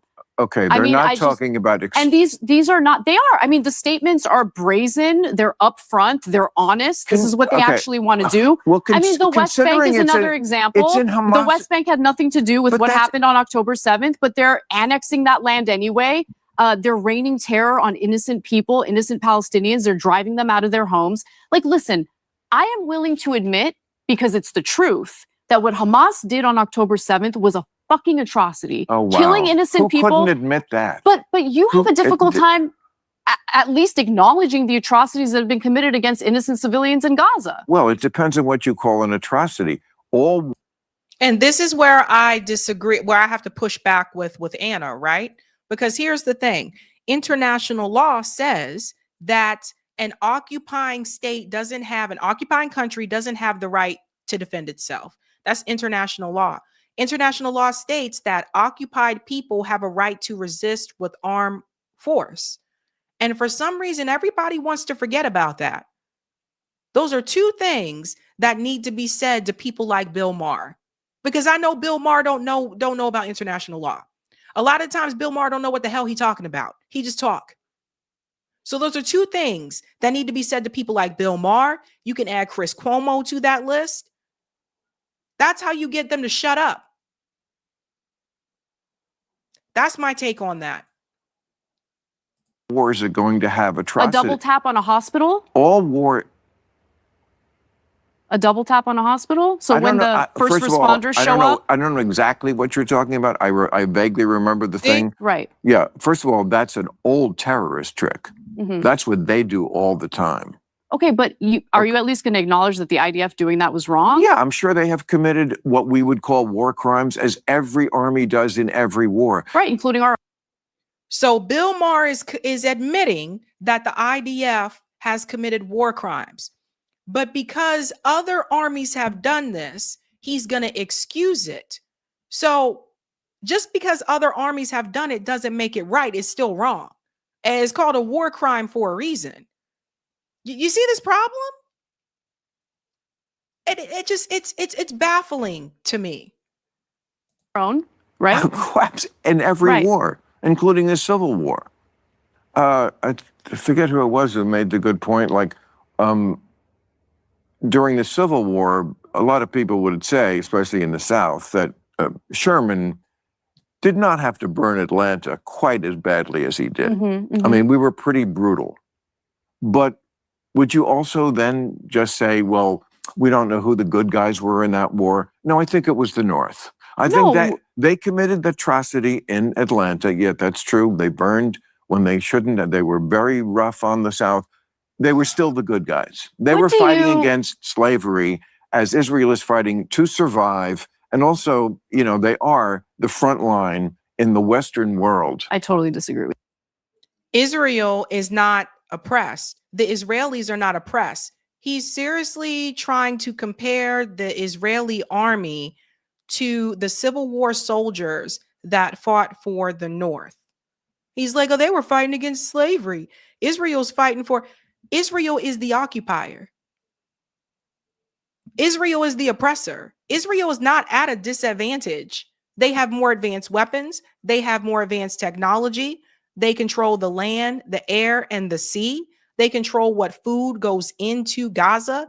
They get plenty of funding from the United States. They have free healthcare. We don't. They have free university. We don't. But somehow, after all those things that I've just said, Bill Maher wants you to believe that they're the ones that are at a disadvantage here. With you on this entirely. I think much of the problems we have in the Middle East is due to the enabling of this Look, it's an expansionist policy. If Israel wasn't trying to continue expanding in the Middle East, so I don't think they would be dealing with the enmity, like the enemies that they're dealing with. They've never been asked. They've never been trying to expand. They're trying to annex the West Bank right now, and Lebanon, southern Lebanon, and Syria, which they've succeeded in. These are all places that they were attacked from. When they became a country in 1947, they said, "Okay, we will accept half a loaf." They had as much right to that land as anybody. There was a continual presence there since 1000 BC when King David had a kingdom. I don't care about that at all. Okay, but it's He's literally saying this to someone. So he's trying to say they're not trying to expand, which is outright lie. He's literally saying this to Anna Kasparian, who is Armenian. And there was an Armenian genocide. Do you guys realize how long it took the US government to acknowledge that there was an Armenian genocide? This has happened like multiple times. Don't forget Rwanda. People forget about the genocide in Rwanda. Remember, Bill Clinton told you that there was no genocide, and then they had to come back and say, whoopsie, there is a genocide. So he is arguing with someone who is Armenian, a group of people that had an actual genocide. There is an Armenian museum right here in Massachusetts, in Watertown, Massachusetts, if you want to learn about the history of the Armenian people. And he's trying to tell her, oh, no, they're not trying to do these things. And he also sounds drunk. Relevant. You can't. It's relevant to people. It's relevant. You can't wipe out innocent people because you used to live there like centuries ago. You're calling them colonizers. They're not colonizers. They're expanding and they're annexing land. That's what colonizers do. First of all, you know, the holidays are that special time of year when everyone. So we'll pause it here and then let's come back to from that ad. Yeah, they are. That's what colonizers do. But see, he don't like that because when you start to call them colonizers, then you kind of put them in the same category, right? With people who colonized here in the United States. When they attacked, what wars? Okay, so in 1967, when that was the first time.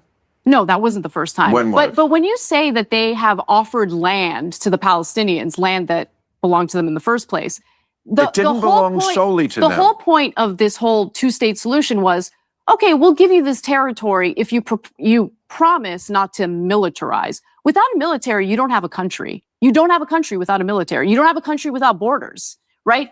Without a military, you can't defend your borders. So if I were engaging in these negotiations with the Israelis, I would say, listen, I respect the territory that you're offering. However, we need to militarize. We need to protect our borders. To me, that's a big thing. But that's not what they ever used it for. Again, they gave Gaza back in 2005. They could have. It should have never been taken in the first place.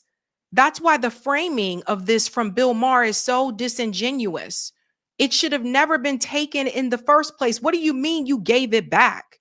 That's like someone, a developer coming to you and saying, okay, yeah, I'm taking your home. And here's a couple of change, but I'm not going to give you what it's worth for it. And you just got to go live somewhere else because we're going to take all this land and we're just going to build these condos. You guys know how I feel about gentrification. I've talked about this multiple times before.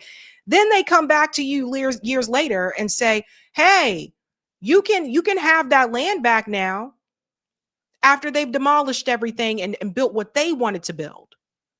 So you can't, this whole thing about, well, they gave it back. It should have never been taken in the first place. So the same Bill Maher, and this is why I said before, for all the black celebrities that hang out with this guy, Bill Maher is a clown. The same guy who sits up here and likes to brag about him, kicking it with this, oh, hanging out with the black people, the blacks like me. That same Bill Maher is a complete clown, and he's a supremacist. I took this, but I gave it back. And so you only support that if you believe that the Palestinian people don't have the right to have it in the first damn place. They didn't give Gaza back they left Gaza, but didn't really leave Gaza when they have complete control over the territory. Because they kept being attacked. Just let me finish one sentence. Go ahead. They could have turned Gaza into a state that was much more like, I don't know, Dubai or something, if they wanted to. They didn't. Hamas took over right away. They never had elections after that. Mm-hmm. This is the same type of talking point that people say about Black Americans that live in ghettos here in the United States. And this is why this is a very problematic statement. This is what you could have made this place, but you chose not to. First of all, I'm going to make this very clear. When you expel people from their land, when you kick them off of their land and they become refugees, and then you decide we're going to give you some money, you don't get to tell them how they should spend it. Period. It's like that type of mentality to me. There is something wrong with someone's way of thinking. And I don't operate in that way. They should have never been expelled in the first damn place. But Bill Maher wants you to say, oh, they were attacked when they came there and they were attacked. They were trying to push people off their land. They attacked people. That was the whole plan. That was the Zionist project. Bill Maher is one of those people that was raised and indoctrined in this Zionism, and he's been brainwashed, and he's thought this his whole life. This is all he know. And he's been going his whole life saying this nonsense. You're right about that. You're right about the elections, They're yes. a terrorist mafia. Their own population is terrorized by them. They don't like them. All they did was import weapons from Iran, build tunnels, and use it to prosecute this war against Israel. They never used it. So, of course, Israel is going to be defensive. Their issue was they were not defensive enough, which is why October 7th happened. So you're making good points. I'm going to concede to some of them, not all of them, but.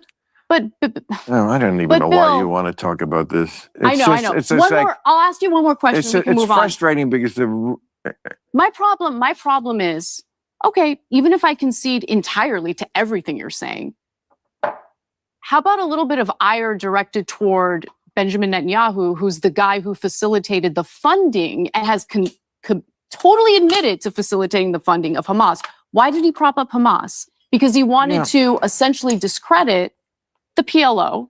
Okay. Yeah, I mean, there's all kinds of whatabouts you can say. But it's not a whataboutism. The very man who propped up Hamas is now saying that he needs to fight them. I mean, and now he's also funding Abu Shabab. Why are you funding Abu Shabab?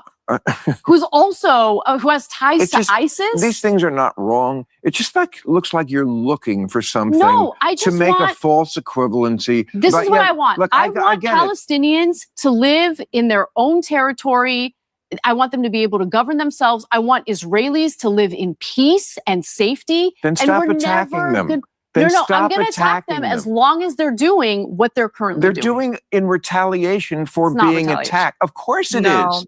No, it's not retaliation when you go in and you mow the lawn. So, I can only take so much of this, but I got to say this. One thing I think that Anna should have done, I think you guys had a little too much booze because Bill sounds a little drunk. And the thing is that I think you should have pushed back when you said that. I think you have some good points here. No, he really doesn't, because here's the thing. The very framing of it is wrong. You can't kick people off the land and then tell them, okay, you're a refugee now. Here's a couple of bucks. You go do this with the money or whatever. They should have never been removed in the first place. Right? Look at the United States and what happened to the indigenous people, how they kicked them off the land and they said, well, there's these reservations for you. That should have never happened in the first place. So the framing around it is just wrong. This whole idea of Gaza, like not accepting agreements that were brought towards them. I've interviewed a number of people that are very knowledgeable about this and that have been to Gaza and have been covering this for years. Palestinians were never offered the right to return. These people have been encaged. You have a fence around them. And by the way, a fence is not a freaking border. They got a fence around them. They cage these people in. And then the people say, we want to break free. We want to leave. And that's a problem. So what I would say for Anna is that you should have mentioned the international law to Bill Maher, because I have been curious to hear what he would say about that people are occupied and occupied people have the right to resist by force. So I think this is a big part of the problem. It's the framing, the way these questions are done. I said this the same thing when Piers Morgan was having these debates back and forth, right? It was the way that he would frame the question that was really problematic. And I would say he's not even framing it in a genuine, a genuine way. And so no matter how you answer it, you kind of look like a jerk. So this whole idea that there's this debate over what people should have, People need to have their home and their land back. That's what they should have. And what you had was a bunch of Europeans who came to the Middle East, who came in there under the Zionist agenda, and they came in, kicked the Palestinian people off the land, and they took over. They made them refugees. And it's been that way since. So the framing around a lot of this is just crazy. Bill Maher's a clown. Don't even get into foreign policy anymore, Bill. You don't know what the fuck you're talking about. Read laws, learn laws. That's why Killer Mike exposed you. Ay, ay, ay. Sorry there, guys. It's troubling to me. Very, very troubling. Let's go to some of the comments here, ladies and gents. Thank you, Cuff. Sabby Sabs, it's funny. These pro-Israel folks are hypocrites who support killings in Gaza. So what they do in Gaza is holy. Which God do they serve? Interesting. Thank you, Measured Man. By exit, bankrupt, Pool joining Tatum, and they 1.3 million in debt. Check email. Interesting. I'll have to check that out.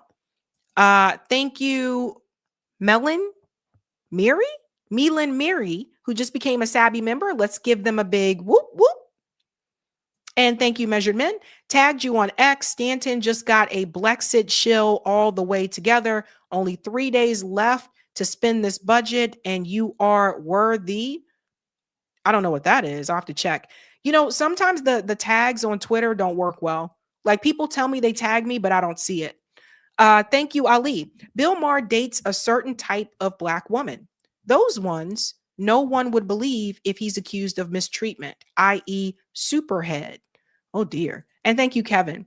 Galatians 4, theme of Jerusalem above and Jerusalem below. Key for understanding who the true Israel is. Completely flips the script on the Zionists. Thank you. Thank you so much. Hey. All righty. Let's get back into this dive. If you haven't had a chance to do so, smash the like. Thank you.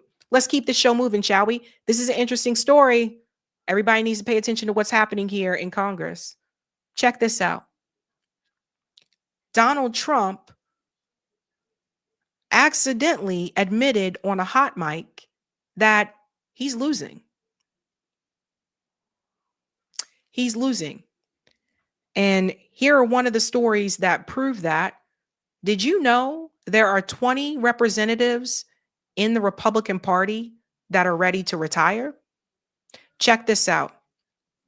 Trump loses his mind when asked about flood of retiring Republicans.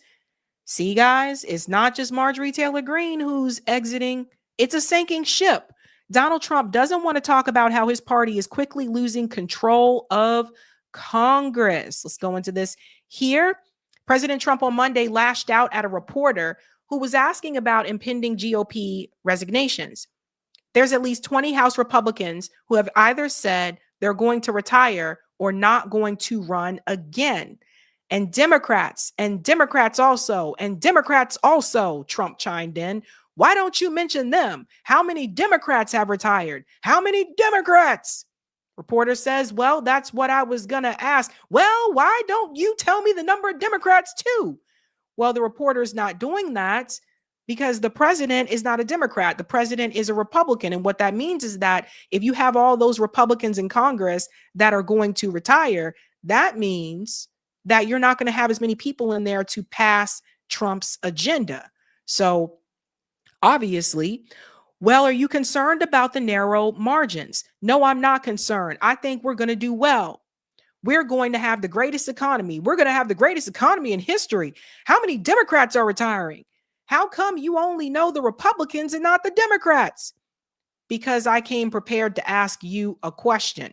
No, you're unprepared because you should know the Democrats. You're totally unprepared.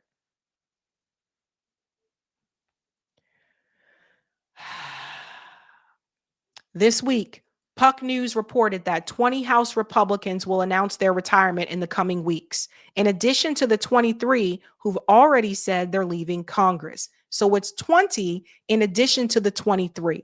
So remember, Republicans have control of the House, but it's a slim margin. So it's not by a lot.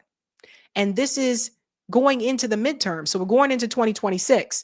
The reporter at the Roundtable Monday, who was from Newsday, was likely asking President Trump a question about the Republican resignations because he is the Republican president. But the question coming in the wake of months of reporting on internal rifts within the GOP clearly struck a nerve with President Trump. Yeah, it's bad, guys. It's bad. One of the things that Marjorie Taylor Greene said in her interview with 60 Minutes, towards the end of that interview, she said that her Republican colleagues, some of them behind the scenes, don't even like Donald Trump, don't agree with what he's doing, don't agree with his agenda. But when it's time to be public, they go along with what he says. And I'm willing to bet this, for some of these politicians that are ready to retire, they realize something that Marjorie Taylor Greene also has realized. Donald Trump's party is now a sinking ship. And for some people, they've decided it's best to jump off this ship right now so I don't go underwater, go back to practicing law full time, write another book or something, than to stay here and to drown. That's the reality. Donald Trump is not the same performance-wise as he was in 2016. He's not as sharp. His lies don't work as well as they used to. The Epstein stuff has been bad, really, really bad for him. And that's people of his own party that have called these things out. It's not looking good for Donald Trump. And I want you to hear what he said on the hot mic. So again, he didn't know that he was still mic'd up. President Trump was caught on a hot mic. Listen to this. Hey, Jeff, you know I cannot appoint anybody. Huh? I can't appoint anybody. Everybody I've appointed, their time is expired. And then they're in default.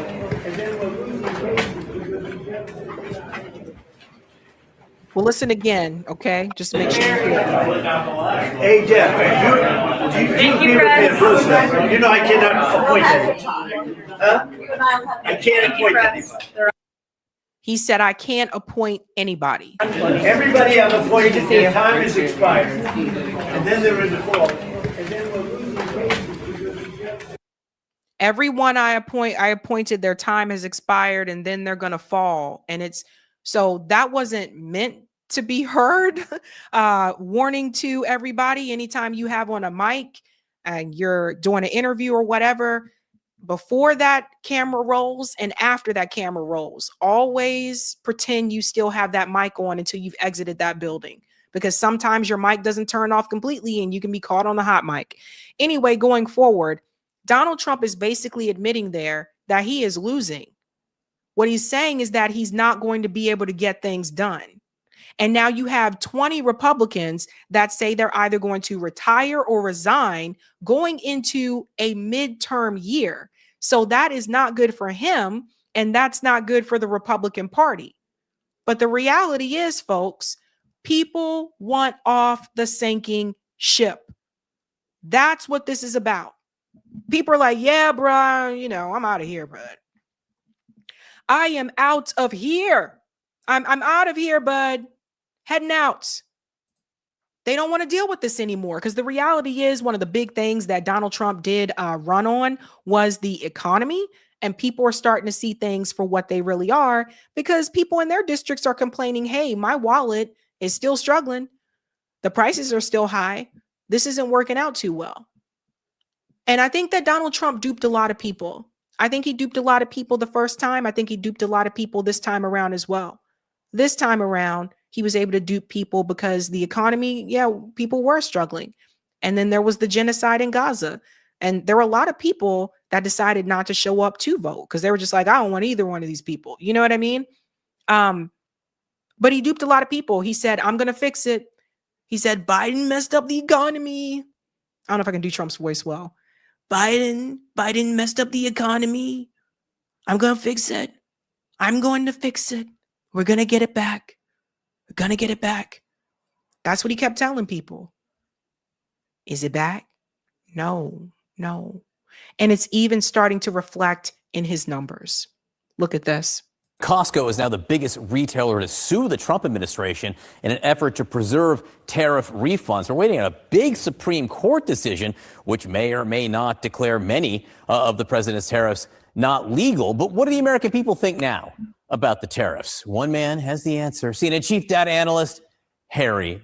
We're number one, and I'm one man. All right. Talk to me about right now views of tariffs, broadly speaking. Yeah, this is a topic on which the American people have shifted significantly, and they have shifted significantly against tariffs. I mean, this just gives you an indication. I mean, just look at the shift over the last year. When Donald Trump was elected back in November of 2024, 52% of Americans favored new tariffs on imported goods, 48% opposed. Look at this switcheroo now. By late October of 2025, the clear majority, 62%, oppose new tariffs. That favor number has absolutely plummeted down to 38% on the key policy that Donald Trump has been pushing since the beginning of this second term. The American people have shifted completely against the president of the United States.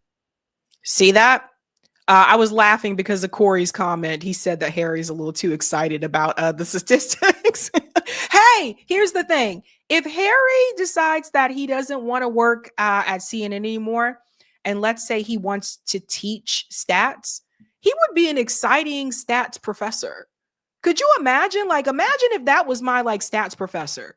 Like, I would have showed up fully engaged. I had one professor one time, he subbed for my regular econ professor, and she was boring. She was smart as hell, but she was boring. And he substituted for her while she was away for that week, and he turned everything into a song. And I was like, how do we get this guy permanently, So imagine if Harry was able to do that. People would actually be engaged. That's just a complete reversal right there. How about Americans' approval of the president on the issue of tariffs? Yeah, this issue is dragging Donald Trump down. Because why? What are we just looking at here? Trump's net approval rating on trade/tariffs. In January, it was okay, right? It was doing okay. It was -2 points. But in this political environment and the fact that polls oftentimes underestimate Donald Trump, this ain't too bad of a number. Look at where we are now. -24 points, a shift of 20 points away from the president of the United States. I was looking at data around this point in his first term. This is double digits worse, as well as he was at this point on trade and tariffs, as where he was in term number one at this point. The American people have moved against tariff, and they have definitely moved against Donald Trump when it comes to tariffs. What do people way down here? So you see that this is changing, right? So they're comparing this also to his first term as well. And people are seeing the difference. And I think this is a big part of it. It's like you can only run this populist campaign so many times before people are like, okay, you actually need to produce results. You actually need to produce the results that you ran on. You really do need to do that. And you can only do that so much. And people are just like, okay, you fooled us. You fooled us. I had a couple of coworkers when I was still at Boston University that voted for Donald Trump because they thought that Donald Trump was going to get things right with the economy. They regret it. They regret the vote. It's really interesting because people don't want to admit that we are in a failed capitalist system. So we just keep going back and forth between two different parties instead of addressing the core issue. But this is what's happening. And if we're seeing this, Donald Trump saw this too. People think the tariffs do basically to prices. Yeah. Well, the question is why? What's cooking? Why are the folks moving against Donald Trump? Why are they moving against tariffs? I mean, this just gives you an indication. Say tariffs effect on prices in the short term. Increase in March, 72%. 72% of Americans believe that tariffs raise prices in the short term in March. You come over to October, Donald Trump's been making the argument, and the American people ain't buying it, Johnny Berman, ain't buying it, 71%. It is awfully difficult when the number one issue in the country right now is inflation, is affordability, and folks believe that a signature policy of yours increases prices. That is no bueno. That is no good. No wonder Americans are moving against tariffs and moving against Donald Trump on tariffs. As I said at the beginning, it is dragging him down. And look, it's a tell. This guy here is trying to wonder if he can get in on the animation here a little bit and be as entertaining as Harry. He's like, hey, look at it. Look at the tariff. But yeah, it's the economy. Same thing as it was in 2024. People are not happy. And people have been very vocal about this. Now, check this out, because someone seems to have a plan for Trump, whether he knows about it or not. Her name is Susie Wiles. This is who President Trump calls the most powerful woman in the world. She said she has a plan to save the midterms for the Republican Party. So listen to what this woman says. I don't know if everybody's familiar with her, but listen to this. He's going to have a fun next year. But we're going to put him on the campaign trail, too. Typically, just a little bit of campaign speak, if I may. Yeah. Typically, in the midterms, it's not about who's sitting at the White House. It's you localize the election. Right. And you keep the federal officials out of it. We're actually going to turn that on its head. Good. And put him on the ballot, because so many of those low propensity voters are Trump voters. Yes, they are. And we saw a week ago Tuesday what happens when he's not on the ballot and not active. So I haven't quite broken it to him yet, but he's going to campaign like it's 2024 again. Oh. For all these people that he helps. He doesn't help everybody, but for those he does, he's a difference maker. And he's certainly a turnout machine. So the midterms will be very important to us.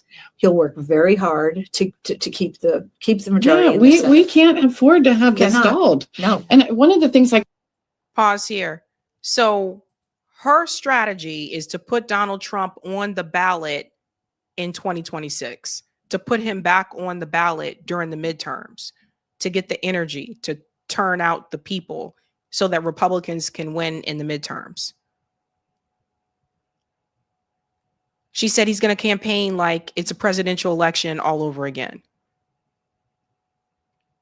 Meanwhile, 20 representatives in the Republican Party said they're either going to retire or resign. 2, Donald Trump isn't favorable right now. It's December. Midterms are going to be here before you know it. Some people may not want to see Donald Trump's name on the ballot, whether they voted for him or not. I mean, with the Epstein situation, Pete Hegseth, striking those boats, the economy, some people may not want to see Trump's name on the ballot again. But this is her plan, her strategy. keep telling people, and we're going to talk politics. I got to talk this. I am so frustrated with all of the people that gave abundantly to organizations like ours and others over the last 4 years to make sure that we won. And our objective was threefold. We didn't just want the presidency. We wanted the House. We wanted the Senate. And we were very strategic on where we went, how we focused to get those moms out. And now it's like they're all sitting on their laurels and going, "Oh, we're good." I'm like, I don't think you realize how good we aren't. Yeah. And this with swipe of a pen and one election can change everything. And the majorities in both houses. Yes, right. They are. This is a good Senate year for Republicans. Every 2 years is what it is for House members. So there's candidate recruitment. The president started raising money for the midterms the day after the election, and he's sitting on a huge war chest to help these people. And he'll use it, and he'll use himself, and he'll use his money that he's raised, probably his money too, and nobody can outwork him. So there's every reason to be confident, but we have to actually get it done. Yeah. Yeah, TT said he's done too much damage. We want him out. Yeah, I think she's being a little delusional here. I don't think she realizes like how angry people are. And I don't know, maybe in 2016, more people were a little bit more accepting of it. The lies, like, I'm going to do this, I'm going to do that. But this time around, things are very different. People cannot forget about the registered independents that can swing one way or the other. Think about some of those independents that voted for Biden in 2020 and turned around and voted for Donald Trump in 2024 because of the economy alone. How do you think those people feel right now? So it's a sinking ship. And I think more people are going to jump off of it. Marjorie Taylor Greene got ahead of it. But the ship is sinking, honey. Let's go to some of the comments here, ladies and gents. Toodaloo. All right. JC King said we need term limits everywhere. I agree. I support term limits. Thank you, Roger. This happens on both sides. A total of 16 Dem senators retired or chose not to seek re-election during Obama's presidency, January 2009 to January 2017. Thank you, Measured Men. This administration equals do not pass go, do not collect $200. We the people, the majority, not left, right, black, white, go directly to jail. Thank you, Accord, who's been a member for 9 months. Get ready for the outwards aggression of the West gets turned inward. Thank you, IHAB. Please look into the story of LaQuaa Cordia. This protester is in jail and no one is talking about her. I'll have to look into that. Thank you. Thank you so much. All right, ladies and gentlemen, we have reached the final story. Let's go ahead and get into this. If you haven't had a chance to do so, smash that like button. Thank you. And let's go ahead and get into it. God, we got so much to discuss, but I'll try to keep it short. So Piers Morgan finally debated Nick Fuentes. And I got to tell you, it was a very long debate and it was wild. Like this debate was wild. I saw a side of Piers Morgan that I've never seen before. Because some of the things that he said, I didn't think he would say, but he did. But it was wild. And I think that when we go over parts of this, because we're obviously not going to sit here and do the whole thing, but when we go over parts of this, I think it's really important that people need to remember something. Just because someone speaks out against Israel and what Israel is doing, and Nick Fuentes obviously takes that to another step where I do not. I'm not criticizing an entire group of people. There are a lot of people that are Jewish, that are anti-Zionist, that are pro-Palestine, fighters that are part of the pro-Palestinian movement. And you've seen many of them come on this show. So I don't like these blanket statements that he makes about all these different groups. It is important to remember that just because someone speaks out against one type of supremacy doesn't mean at the same time they're not advocating for another type of supremacy. So keep that in mind. I think a lot of people have been duped by Nick Fuentes. Let's go ahead and get into this first part here. I broke this up into different categories. This one, I believe, let me come back out 1 second. Sorry, I have this written down. Oh yeah, this one I believe is the part about, is it the black people first?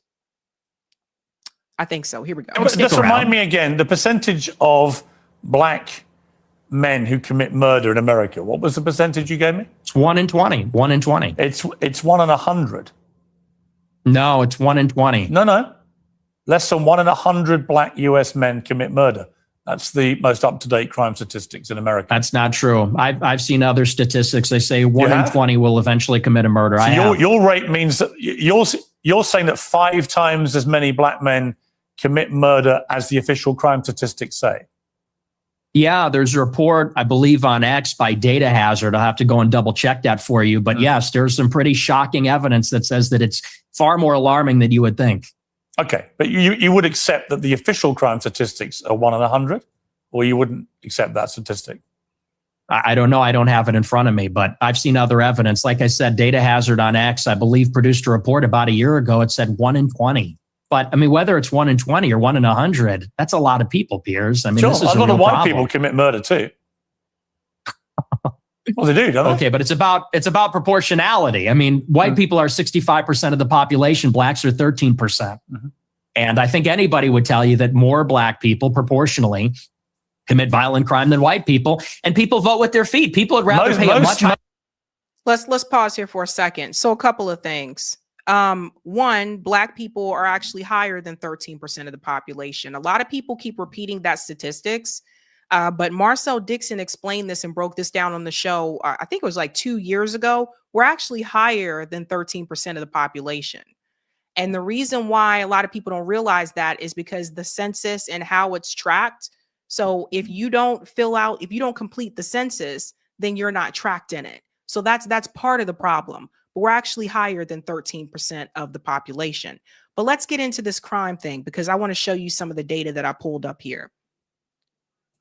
This part here I think is pretty interesting. A lot of people get this wrong. If you look this up, they did a fact check. Reuters did false data on U.S. racial murder rates. So check this out. There was an image that lists the following categories: whites killing blacks 2%, police killing whites 3%, whites killing whites 16%, blacks killing whites 81%, police killing blacks 1%, and blacks killing blacks 97%. No dates are specified, and the data is attributed to stats from Wikipedia. But check this out. In the homicide section of Wikipedia's Race and Crime in the U.S. entry, the site quotes a report from the U.S. Department of Justice, and the report says that homicide trends in the U.S. between 1980 and 2008 found within that period, most murders were intraracial, with 84% of white victims killed by whites and 93% of black victims killed by black perpetrators. According to the FBI's expanded homicide data from 2018, the most recent report of this kind that Reuters was able to find, 80.7% of the murders of white people were committed by white offenders. This is important for later on too, when he gets to that another part about this. While 15.5% of the murders of white people were committed by black offenders. What this shows you is that most white people that are murdered were murdered by other white people and vice versa. I want to show you something else. A lot of that has to do with segregation because people are usually in certain communities here. Let's go ahead and bring in this one. We will also look at the number of murders. This one goes back to 2023. The number of murder offenders in the United States by race. If you look at the data, let me pull this out here. This is what Piers Morgan was talking about. For white people, it said 8,842. This is 2023, as far as I could find back so recently. For black people, 6,405. Unknown, 5,796. 461 other. So when it comes to murders, the number of murder offenders, according to the data, shows that there were more white people that were offenders than black people. I want to show you another one, or maybe we'll wait till we get to that one. Maybe we'll come into that one in just a second. That's why Piers Morgan is saying that. So there's different data and different statistics, but the reality is, because Nick Fuentes says this later on, that he doesn't want to get killed by the black people that are around him or whatever. But the data shows most white people were killed by other white people. And that's because of segregation. People are in certain like bubbles and there's different groups here and there. So it's important to know that. But let's continue back into this part here. Property tax. Most mass what's shootings. with the interruptions? I'm sorry. Thank you. I appreciate that. You know, you look at in Chicago, in New York, these neighborhoods are so stratified. People would rather pay a high tax rate. They'd rather pay a much higher property value to live in a less diverse, less black neighborhood because they don't want to live around the violence. And I think that when you look at even on the public transit, the subway, the blue line, you know, people don't want to go there because they know who occupies and menaces the public transit. It is these people like Daniel Penny had to deal with. It's people like Irina Zarutska had to deal with. And that's just the uncomfortable reality. Who did Jordan Neely kill? Who did Jordan Neely kill on the subway? He didn't, right? He was also someone that had mental health.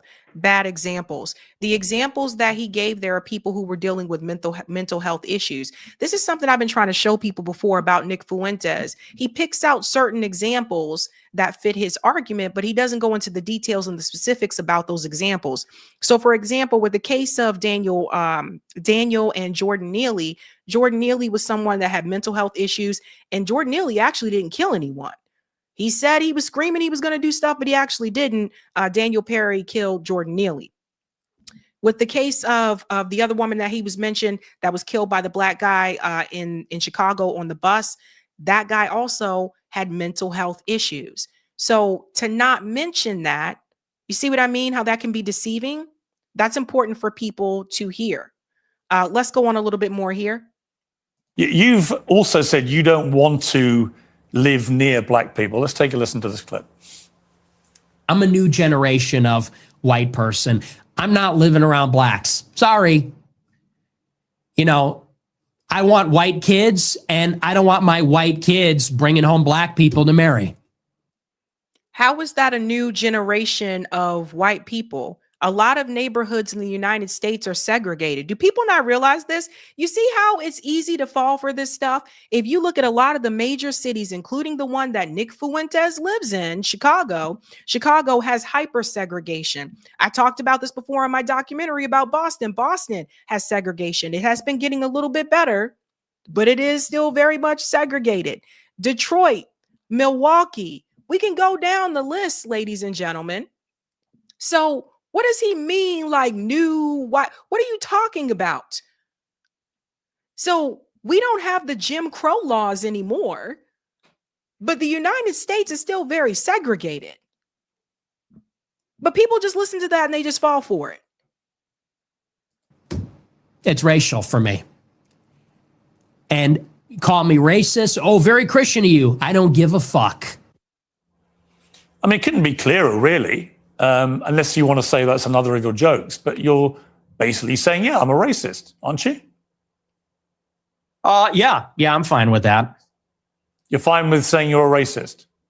Totally. I think everybody's racist. I think everybody, if we're being honest, is racist. I think everybody, the only people that aren't racist or pretend not to be are white people to their detriment. So let me show you this little trick that's being used here, right? And then we'll go to that other graph that I wanted to show you. This is a trick that's used by people like Nick Fuentes, where if someone asks him if he's racist, he goes, well, yeah, but I think everybody is. That's a trick. That's to make it seem like the way that they feel or how their views aren't that bad. If you say that everybody is that way, number one, that's an exaggeration. Number two, that's not true. But a lot of people fall for this. And there's a lot of younger people that listen to Nick Fuentes and they believe these things that he says. You see how he kind of does that? So that doesn't actually need to be added to the conversation. He asked you a yes or no question. If you were racist, the answer is really yes or no. But you have to add that other piece at the end to it to excuse your being that way. I don't know how people fall for this. Let's go back to, let me show you that chart that I was going to show you about he didn't want to live in the neighborhood. See, this is another thing because he feels he's like, well, the white people are da-da-da-da. But again, if you look at the data, white on white violence, as I've said before, most white people are killed by other white people. Most black people are killed by other black people because the United States is still very segregated. So this pushes back against everything that Nick just said when he talks about, I'm a new white person. I want to live around only white people. That's not new. It's just like people tend to think that when they go to some of these neighborhoods in like Brooklyn, some of the hipster neighborhoods in Brooklyn, people will go to these spots and they'll say, oh, that's the whole new America. And that's how it is across the country. It's not. I've been across the country. I've lived in different states. That's not the norm. And I've been trying to tell people this for years. Yes, there are pockets here and there where people, it's more diverse like areas and stuff like that. But when you travel across the United States, you will see the difference. It's not the norm. And the United States, unlike other countries, is a melting pot, right? So because the United States is a melting pot, I think one of the things, what is this? I don't know why that's there. What just happened here? Okay, that needs to be reset. Eric, I think you did something with that one there. Can you fix that? I don't know why that's not. Anyway, I'll go to the tab. Anywho, when something happens, let me pull this up here.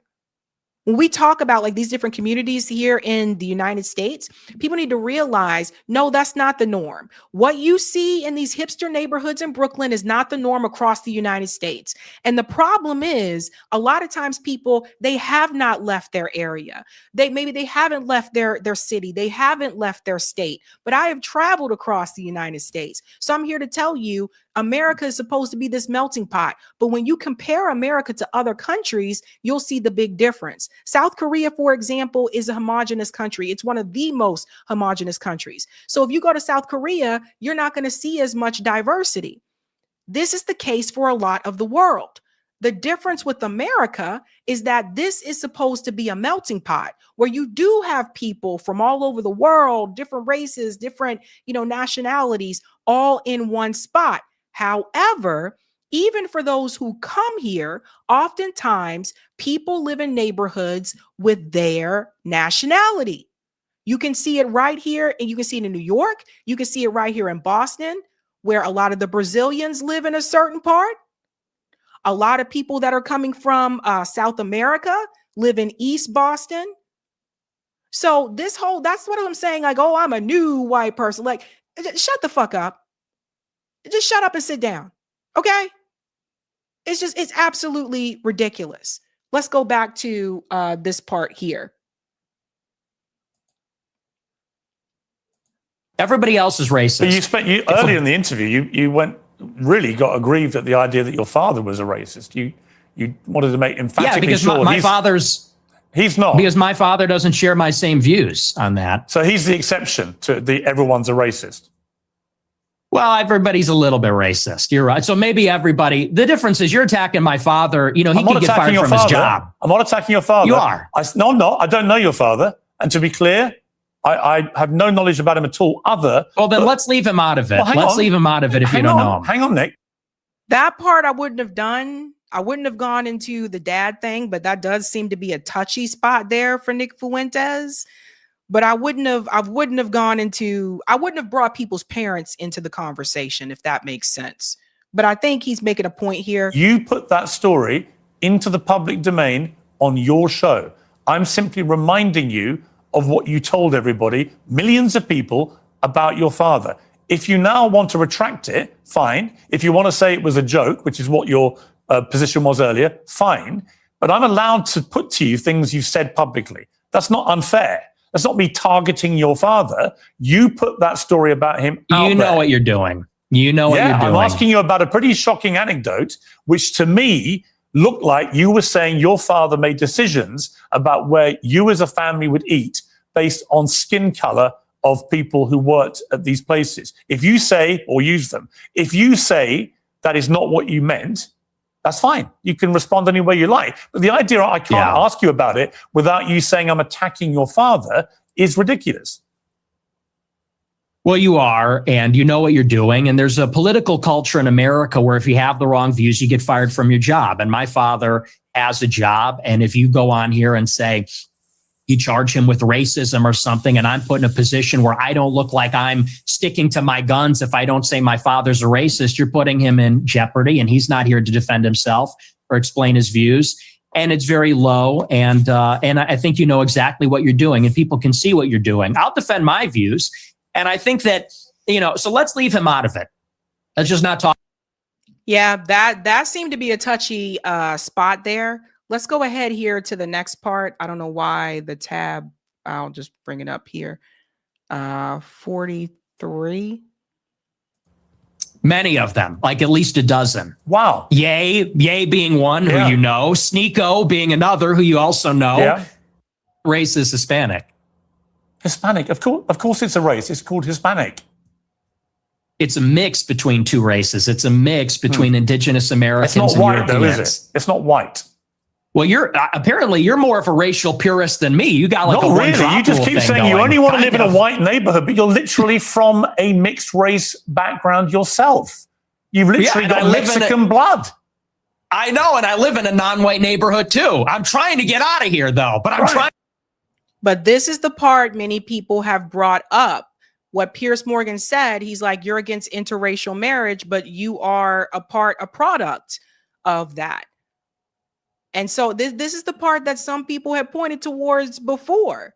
They're just like, dude, you saying all this supremacist stuff, but you're a product of that. So he admits that he is. However, what this also goes to show you, which I've said on this show before, and some people got mad, but now you start to see, it goes to show you that even some, and not all, but for some people who are Hispanic, when they want to claim white, they'll claim white. I've been telling people this. I had coworkers that also told me that when they fill out applications, they put that they're white. So do you see how that works, people? Okay, now we all get it. Let's continue. Trying to get out, but here's the thing. Do you have any non-white friends? Genuine question. Most of my friends are non-white. Most of my friends are not, and non-white people love my show. How many are black? The honesty. How many of your friends are black? Many of them, like at least a dozen. Wow. Ye being one who you know, Sneeko being another who you also know. Yeah. So how do they feel when you say you just want to be away from any black people, walk away from them? Well, you know what Ye told me? I'll tell you verbatim what he said. That it doesn't come from a place of, and you use the word aversion. That's the first thing I'll actually dispute. Okay. So something happened here. I do want to tell you guys because I saw this live, and for whatever reason, they must have gone back and they made some edits in between because that wasn't me. So when I saw it live, it didn't jump like that. And now it is. So it seems like Piers Morgan, they edited something there. So he goes on to talk about how he also has friends that, you know, are not white and et cetera. And again, and I want to explain this to people. And this is the last time I'm going to talk about Nick Fuentes on this show because I see what he's doing. This whole I got friends that are not white bullshit, that don't mean anything. That's just something he can point to so he can say, yeah, you know, everybody's racist, but you know, like everybody's a little bit racist. But look, I also got friends that are not white. It's buffoonery. It really is. And honestly, for those people that are his friends, that kind of contradicts a lot of things that he's been saying. If you only want to be around people who are like you, people that are white, why do you have friends that are not white? I don't understand how people fall for this bullshit. And people have been brainwashed by this and have been falling for this for years. I really don't get it. I don't get it. It's not an aversion on the basis of skin color, because that would seem to suggest it's like a stubborn, irrational bigotry. I don't consider myself a bigot. I consider myself a racial realist. I'm realistic about how the races are, and I speak provocatively about it. And I speak provocatively about our tribalistic instincts and tendencies as human beings. And I'm not a liberal ideologue that says that over time and with enough education, we're all going to see this great brotherhood where we're colorblind and everybody's the same. You know, I don't think that's ever going away. I think that race is real. It's not just skin deep. It matters to us and it matters to each other. And black people know that, and Hispanics know that, and Asians know that. And people like me that have partial Mexican ancestry, we know that too. And I think on that basis, we can have mutual respect and understanding, not aversion based on skin color. The reason I use the word aversion is you literally said that you should walk the other way if you see black people. That is an aversion to black people based on their skin color. No, that's called economy of information. That's economy of information. That's safety. And I feel, I said in the same monologue, if you watch it, it's like, I feel sorry. The problem is you clip the 10 seconds. I don't know if you watched the whole show, but in that monologue, I said, most black people are not violent or criminals. I said, and it's unfortunate that we're going to offend them when we turn and walk the other way. I said, but the problem is we don't know. We can't tell. And someone like Irina Zarutska, she sat down in front of a black man with her headphones in and wasn't paying attention because she sat down in front of a man that was mentally ill, that had mental health issues. Once again, he does not want to mention that part about it. So he says if he sees a black person, he needs to walk and turn and go the other way, because it's a safety issue. But the data shows, and this is why I say you got to bring the numbers back up, because the data shows as I've told you time and time, most white people are killed by other white people. That's the data. Look it up. Look it up. So you running away from people who are less likely to harm you. Let's continue on. Ay, ay, ay. It's a mess. It's a mess. Where were we here? This one? Yeah. Was being a good liberal and said, I'm not uncomfortable by this. I'm progressive. Then she got stabbed in the neck. And I said, it's unfortunate that you would have to sit behind the black man to be safe. And if he's not violent or schizophrenic, he might be offended by that. I said, but I would rather offend him than die. How many deranged? So he wants you to focus on the race part and not the part about he's a mental health crisis. And that's the grift of Nick Fuentes. And I imagine this is only going to last for so long because every now and then a new person emerges and they get people to follow along with some type of like ideology. And a lot of people fall for it. And that's the sad part, is a lot of people fall for it. We'll continue a little bit more here. Then we're going to go to the women part. That one's kind of funny. White men have committed atrocious acts of murder in the last 10 years in America? Proportionally far fewer. But how far many? fewer. How many? Do you know how many? You have a research team. You pull it up. I mean, you're it very in big front of on. You're obviously extremely exercised by that one story, which was horrific for the record, absolutely horrific, and should never have happened. The person who perpetrated that evil act had a string of previous offenses and should have been picked up more, and it should have been amplified more. I completely concur with all of that. But I just suspect you have no idea how many white people have committed similar crimes, do you? No, because I know it's far fewer from experience. No, because he did not look up the information because it doesn't fit his narrative. And this is what I was talking about. I didn't look up the information because he said, I didn't look up the information because I know from experience. Okay, so now it's okay to go by experience. But when it came to black people, you're like, oh yeah, well, the data says this. So this is the grift of Nick Fuentes. And hopefully after this debate here with Piers Morgan, hopefully people will stop doing this. Hopefully people will stop bringing him on. This guy just says whatever comes out of his mouth and people just eat it up and just fall for it. It's absolutely ridiculous. So now you don't need stats. Now you don't need data. You just going by experience. If people can't see through this, I don't know what the fuck to tell you. It's very easy to see this.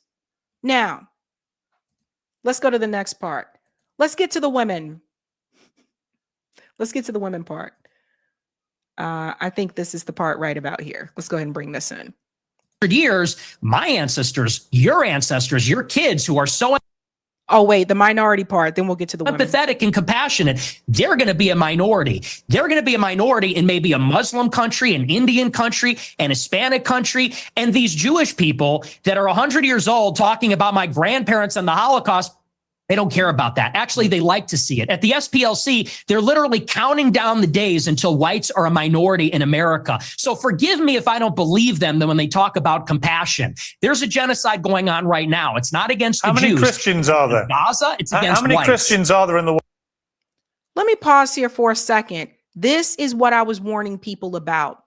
There are some of these accounts, and I've seen them also on X, where they're calling out Israel for what Israel is doing to the Palestinians. I've seen a number of them do that. But they're saying that there's supremacy there, that is, Zionism, Jewish supremacy. Right. But they're also advocating for a different type of supremacy. Because Nick Fuentes is advocating for white supremacy here in the United States. But he's calling out the supremacy that Israel is doing. So this is where I want people to be careful. Don't get so hooked on, don't get so focused on, okay, we got to just, let's go for everybody that calls out Israel, to the point where you don't take the time to look and see what this person's agenda really is. Because if you're calling out what Israel is doing and you're calling that supremacy, but at the same time, you are advocating for another form of supremacy, you're a fraud. And I call it like I see it. And any Nick Fuentes stands, I don't give a fuck. I really don't. Nick Fuentes don't pay none of my bills. This is the game. This is the grift that people are not paying attention to. Sometimes people will go so far as to tell you it's this group of people that is the problem, to then lean you over to their idea that we just need to have a different type of supremacy for our people and only for us. And that's what Nick Fuentes is doing. 2, let's get to this point here about white people becoming the minority. Well, according to you, Nick Fuentes, there's no such thing as systemic racism. These things don't exist. According to you, that's not a problem. So if white people are becoming the minority, what's the issue? What are you afraid of? Are you afraid that, I don't know, Black people are going to treat you the same way that you've treated us? Because according to you, those things don't happen. So you shouldn't be afraid. What's the problem? Ay. Whoa. Like me. 1 point some billion. Yeah, 2 billion. How many Jews are there? 15 million. Okay. So with a straight face, you're going to tell me the world is being overrun by the Jewry, by 15 million people, when there are over 1 billion Christians. There is a genocide of Christians like poor old Nick Fuentes going on at the hands of these 15 million Jews. Really? See, this attitude is why you're losing. When you say who am I losing to? White people, Who am I losing to? White people. Who am I losing to? You're seeing it. So, see, this is where he couldn't push back on the question. So he's like, see, this is why you're losing. There is no genocide of white people. It's absolutely ridiculous. Let's get to the women. Again, this is why, you pull this up here. This is a big part I think people need to hear, because this is why I think, sorry, I was just looking at the time. This is why I think you have to be careful, because some of these people who are calling out the genocide that Israel is doing, and rightfully so, I think all of us agree with that. But some of these people are taking it a step further, and now they're saying, well, the white people are being genocided here in the United States.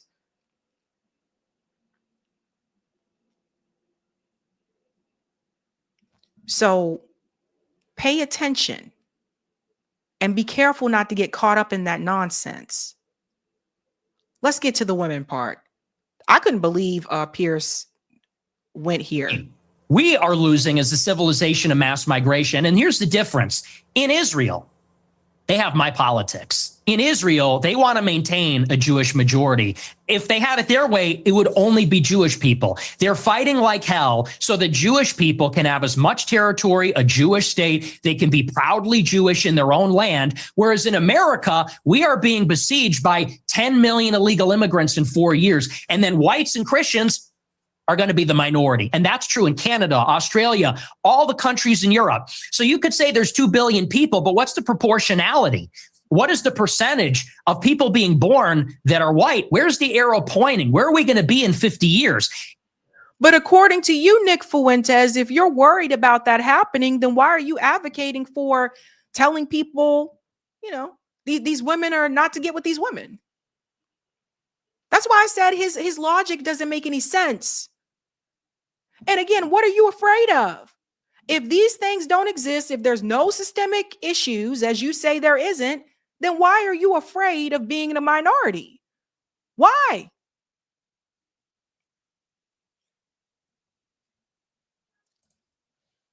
we're going to get to the women part. I'm sorry, you guys. I have to go to the, I don't know why I can't see it on here. On the other one, I could actually see the transcript. Okay, it gets to this part right here. Really, you've talked about this. You've talked about. Are we done talking about white genocide? Well, no, I'm coming to the same part because you seem very resistant to the idea of marriage. You've never got married. You've talked very scathingly about henpecked husbands. Just take a look. That's true. Guys get to a certain age and they're like, you know what? Women suck. Like, they're talking too much. They're not hot anymore. Like, you're fat, you're chubby, you're not as hot as you think you are. You fucking talk too much. You're a bitch. So we'll obviously get to the brazen misogyny part of that a little later. But I'm just curious. On the one hand, there's this terrible genocide going on of white people. On the other hand, you want people effectively to stop going near women because they all turn out to be so ghastly. So they shouldn't presumably procreate. So how does that work? I mean, that's what I've been saying. I don't understand how people fall for this. You, with your rhetoric, actively encouraging men not to associate with these ghastly women, therefore not have any more children. Therefore, you are contributing, Nick Fuentes, to the diminishing white population. I'm confused.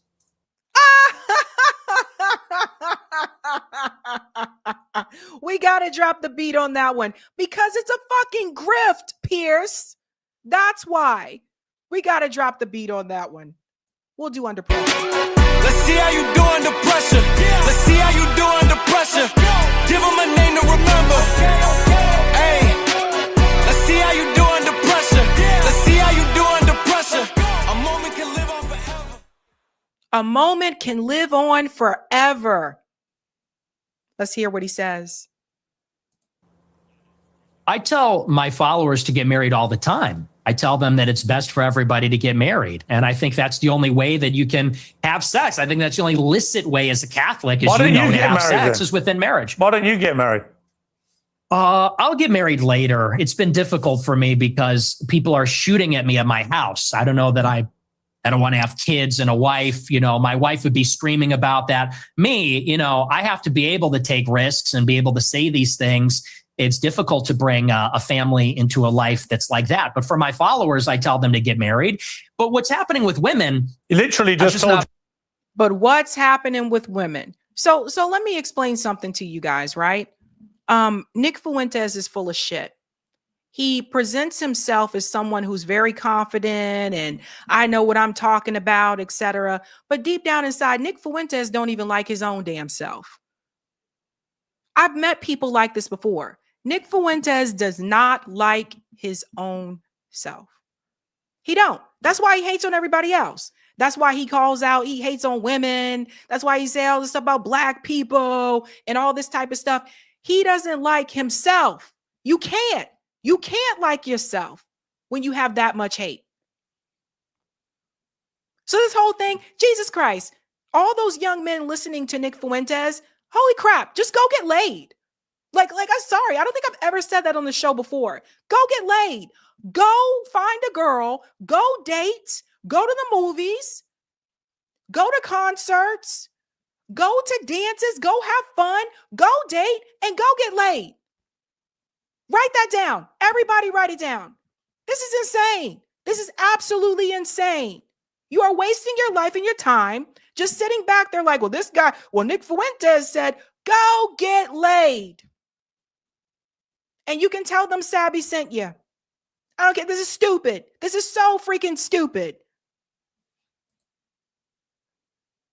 Your followers, hang on. In that clip, you literally told followers, women, they get old, they get fat, they get ugly, they get very annoying. So where's the incentive to get married to women? There isn't one. You're actively telling them the opposite. You're extrapolating a lot. We can complain. Just quoting you back yourself again. No, but you're extrapolating and saying, well, you say women are annoying, so therefore, what's the incentive? We have to do it in spite of the fact that they are annoying. We have to do it in spite of the fact that they talk too much. We can get them to lose weight. We can put them on peptides. We can get them to the promised land, but it's going to be. Do you think this view of women may be why none of them? So notice the weight comments, like talking about the women being overweight. You can get them to this and get them to that. This coming from Nick Fuentes. Because Nick Fuentes is out here talking as if he's like Fabio or somebody. Like, sorry. But he's talking as if he's like some male model or like he got some type of beach bod out there. Get the fuck out of here, man. I can't believe people let him go on for this long and not talk to him the way that I just said, what I said. I can't believe people don't even say, just look at this guy and say, get the fuck out of here, man. He's on here talking like he's some damn looker. That's what drives me crazy. And a bunch of people are falling for this stuff. That's why I said to all these young guys, go get a girlfriend. Go have fun. Get off the computer with that guy and go get a girlfriend. That's why you can't get a date. Because you listening to this motherfucker. Because he can't get nobody. He can't get laid. So he don't want you to go get laid. That's why you single. Jesus Christ. I want to go near you. Oh, you should see my DMs. It is quite the opposite. They're called the Groy bets, and I'm actually batting them away. Granted, not all of them are attractive. Some of them are attractive. Are you actually? Look, just to clear up one of the many theories about you, I have no idea what the answer is, and you haven't got to answer. But are you actually attracted to women? I am attracted to women. You're not gay? No. But I will say that women are very difficult to be around. Okay. So there's that. And do you think they should have the right to vote? I do not. No, absolutely. Absolutely not, of course. They are difficult to be around. Did he get to the sex part yet? Oh, okay. Maybe. Let's see. Not. They should stay at home? Well, yeah, absolutely. Yeah. See, basically, you're just a misogynist old dinosaur, aren't you? For a young guy. Yeah. I mean, I know I'm the boomer. I know I'm the boomer here, but actually, you're a 27-year-old dinosaur, aren't you? Aren't you, Nick Fuentes? All women. I am. All women are annoying. All women grow old. They all get fat. Says the guy. Have you ever had sex? No, absolutely not. Wow. Says the guy who's never got laid. Yes. Oh my God. I never thought I would cheer on Piers Morgan, but yes, that's the part right there. You have all these young guys who's listening to this guy about women and sex and dating and all this stuff, who's single and has never gotten laid. And I'm glad Piers Morgan said it that way. Yes, you have never gotten laid. So shut the fuck up. Okay? I'm cussing a lot today. Just be quiet. You ain't never got laid. But this guy claims to know so much about women. You ain't got no damn woman. You ain't got no damn woman. Let me tell you guys something, a little tip here for the guys who may be in a relationship. Do not take advice about women from your single male friends. Same thing to women. Don't take advice from, what the fuck do they know? They're single. I don't understand why people fall for this. It don't make no damn sense. This guy, no girlfriend, never got laid, but he got all this advice for you about how to deal with women. Let me know how that work out. And then you wonder why you single. Because you've been listening to this troll. There's a lot of contradictions here, guys, which this debate here with Piers Morgan really did expose. And a number of things I noticed too is that some of Nick Fuentes' followers, the religious followers, they just go along and say, yeah, Nick, good job, good job. They're not even listening to what is being said. He contradicts himself multiple times in this debate. That's not a follower. That is a cult. Hell, even some of my viewers will tell me when they don't agree with me. Good. It should be that way. But when people just going along with everything you say, when you just sat there multiple times, you contradicted yourself about crime. You contradicted yourself about, oh, I only want to be around white people. You contradicting yourself about women. You constantly contradicting yourself. And for your followers to just go along with it in the live chat, which I saw because I saw this live, to go along with you in the live chat, like, yeah, he's killing it. Nick's doing a great job. No. These are a bunch of sexually repressed men, and they've been kept that way because they've been listening to this jackass. Get out the house.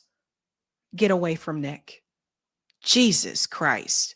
I don't even know what to say. I feel sorry, for the younger men today. And I don't know who the young women listening to, but for the younger men, I feel sorry for them that this is who they are listening to. Now, I don't believe in deplatforming, so I ain't gonna say people need to get off the interwebs. I don't believe in that, but I do believe that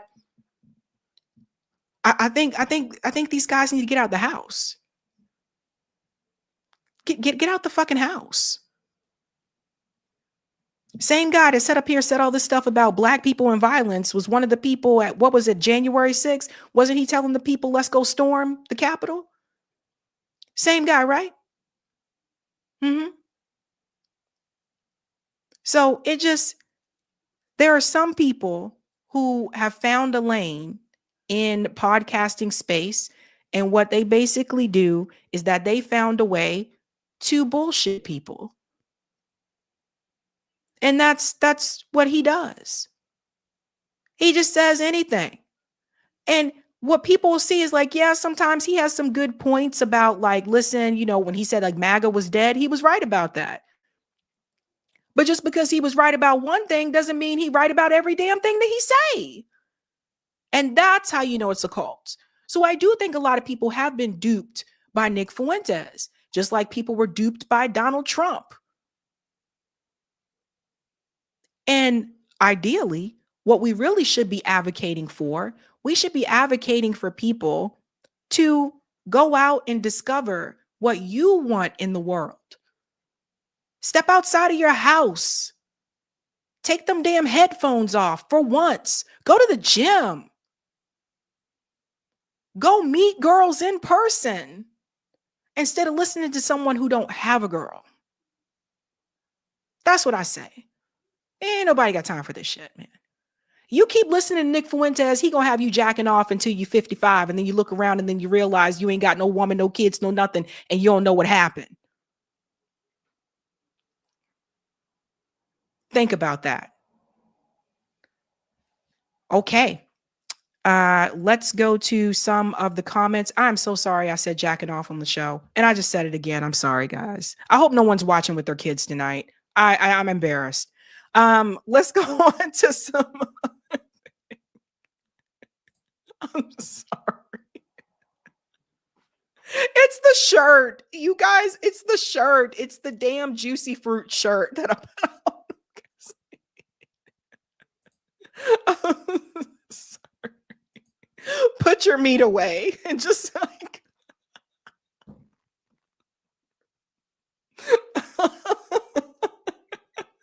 the shirt.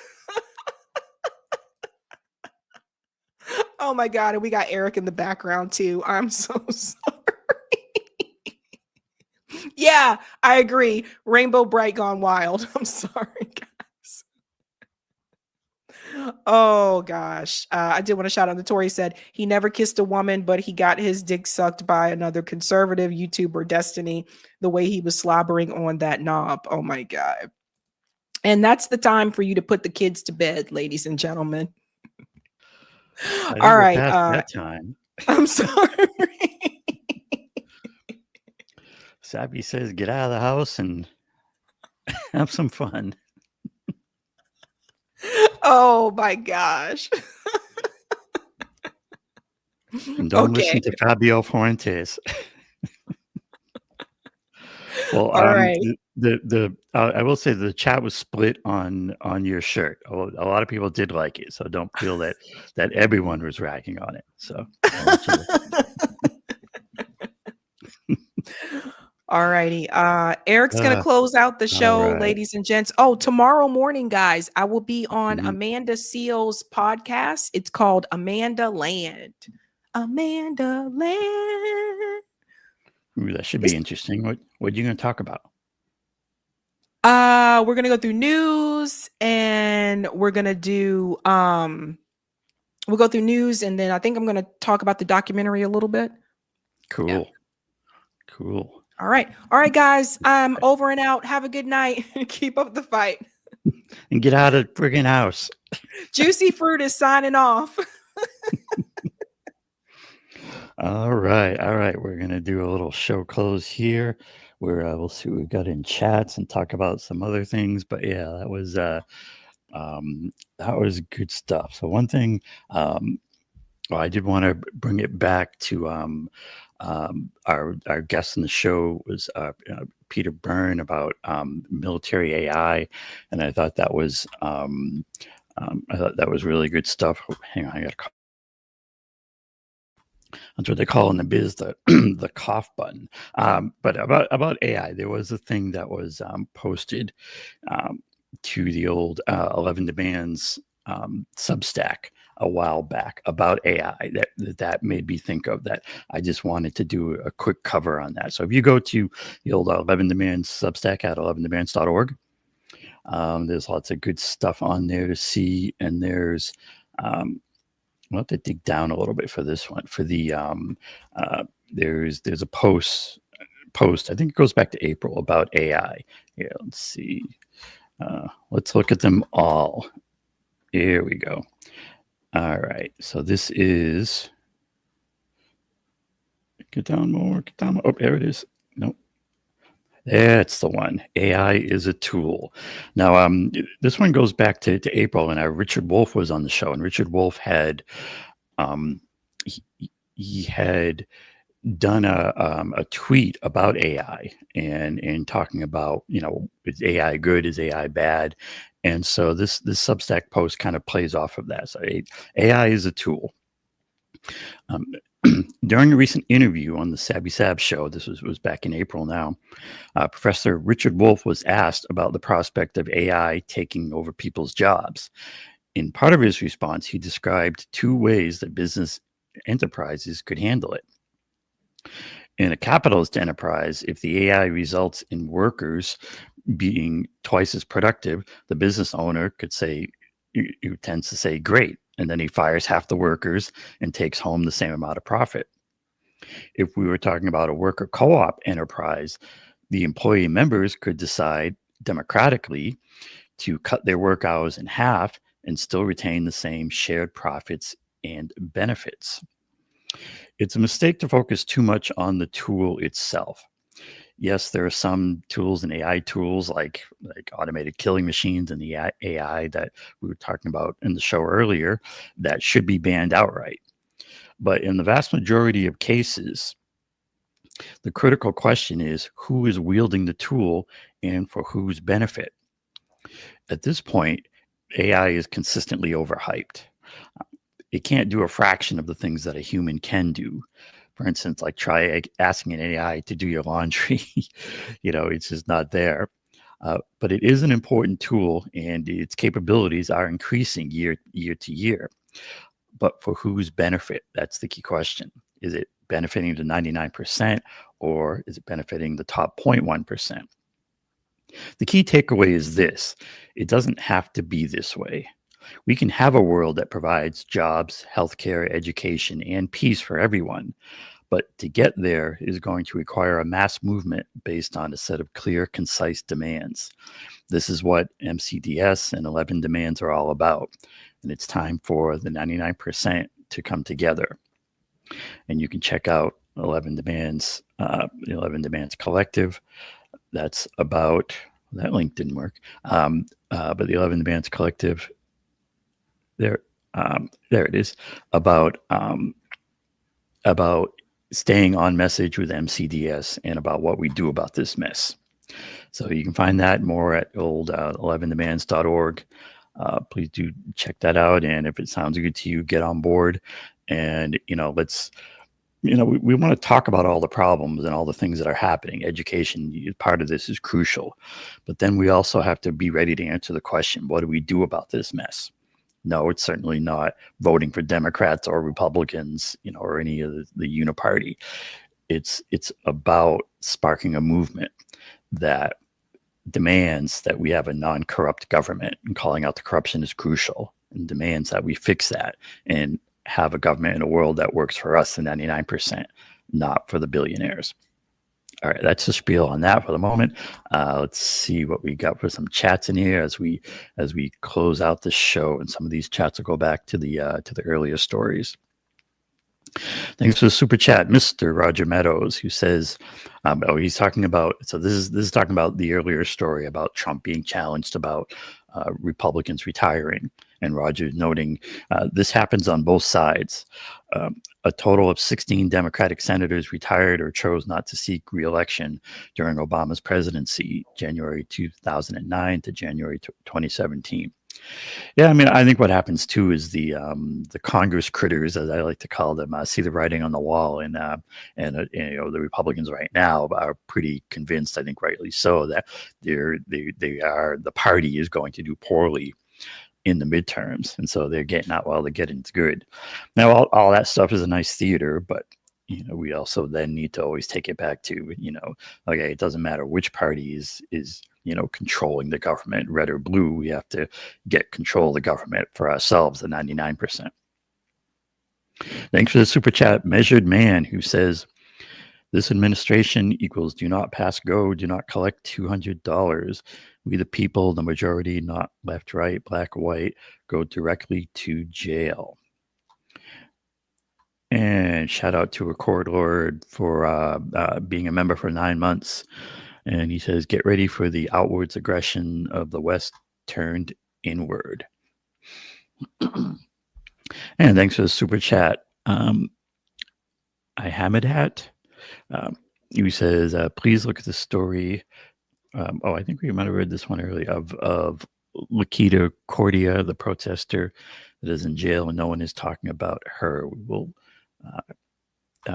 try to look that up. You can also email Sabby about it. The email, Sabby's email address is in the description part under all our videos. Thanks for the super chat, M. Berg, who says, Nick Fuentes is the Frankenstein monster Ben Shapiro helped create. As someone who grew up Jewish and has Jewish family, my blood boils over this. Yeah, I mean, I think Fuentes is basically a performance artist, because you know they kind of all are to some extent. But you know, it's a grift. It's you know, I don't think he believes half the crap he says. And thanks for the super chat, Mountain Star Studio, who says data shows you can purchase a Nobel Peace Prize. Yeah, that sounds about right. And thanks also for this one, Mountain Star. Data shows that you can purchase a Grammy. Fed Fuentes is spitting out some shite, stirring up the muck. Observe psyops and false flags soon to come. And thanks for this one, the House Valerian. White on black murder is more likely than black on white murder. Yeah, I mean, that sounds accurate to me. I mean, when you look at the numbers, a lot of this, you know, just comes down to sheer numbers. There are just so many more white people than black people also, that it's just the way the numbers are going to work out regardless. You know, you really have to, if you're going to look at those issues seriously, you have to get into the socioeconomics of it. And what you find, if you look at the numbers in a real way, is that what drives crime is poverty. If you put any person of any race in an economically depressed, deprived neighborhood, you know, it's not going to go well. And so if you want to fix crime or deal with those kind of things with crime, you know, fix the poverty. And I'll even connect it to the 11 demands. Like there, you know, one of the things, the third 11 in the 11 demands is demand a minimal standard of living for everyone. If you rise the standard of living for everyone to the level where you just don't have these poverty areas, you'll see crime, you know, regular street crime basically trickle down to nothing, because then we have to go after the Wall Street crime and the bankers. But that's another subject. Thanks for the super chat, Echoes, who says, I think very correctly, Nick is motivated by money, just like Maher. Yep, always follow that money. And thanks for this super chat. Better You says, I like uncensored Sabby. She's spicy. And thanks for the super chat, Mountain Star Studio, who says, Fed Fuentes, deflect, redirect, lie, and deny. All are agents or assets, wittingly or not. Most are boring. Nicholas being an articulate agent. And thanks also for this super chat, Mountain Star. Ian Carroll shreds Nick in a recent reality check. Follow the money. Yeah, follow the money. Ask who benefits. Yeah, that's also a good one. Who benefits? There's that Latin phrase for it, but that's always a good thing to be doing. It asking who benefits. And he says, "I'm confused. Didn't Indians lead the Boston Tea Party?" Let's see what we got in here. Yep, we got some more. And thanks very much for the super chat. Focus. He says, wait, because systemic racism is real. We should worry about YT being a minority. And thanks also for this one. Unpopular opinion. I like Nick and Sabby. All right. And thanks for this one. Wired TARDIS. Trying to find a genuine date today is like trying to eat healthy off a Monsanto farm. Feels like the film Marty, but in a far worse economy. And thanks for this one, Focus. It says, true, I listened to Nick for over 2 years and never had a girlfriend. Within 6 months of listening to Sabby, I actually got a girlfriend. Well, there you go, Focus. You know what to do. And you know, I think that there's actually a bit of good advice in there, in that, you know, there is that whole advice to get out of the house, you know, do things that get you, you know, with interesting people, and you'll become an interesting person, you know. But yeah, just get out and do stuff and see what happens. And thanks for this one, Courtney Smith. He says that Punky Brewster shirt got you wild in tonight. Yeah, about the Sabby shirt. A lot of chatter about Sabby's shirt. And Mountain Star says, go Fabio. And also here in the queue, we got from Mountain Star Studio, who says, 1, first admit there is a problem. 2, identify the problems. 3, plan potential solutions. 4, evaluate those solutions. Is it worth the effort? Yeah, sounds like a good plan. And I think we got one more here. Let me bring that up from Roger on the old Rockfins. Here we go. And we'll hit that and that. And thanks for this tip comment. Mr. Roger Meadows out on the Rockfins, who says, you tip to, thanks for the tip comment. He says, I picked up someone in Williamsburg, BK, you know who lives there. And don't you know she got in the car when Fruit Stripes was covering Anna and Bill. When she got out, she asked, hey, what's that channel? All right, Mr. Roger, being the Sabby Sabs ambassador out there in the wilds of ride sharing. All right, that is going to do it for us tonight. A big thanks to everyone for watching. You'll see us next time. You'll see Sabby live on Thursday at 8 p.m. And I think we will do the after show Zoom hangout call. And then if you got stuff you want to say to Sabby, and in general, you can say it then. Until we catch you then, thanks to everyone. And have a good night and keep up that fight. And we'll see you.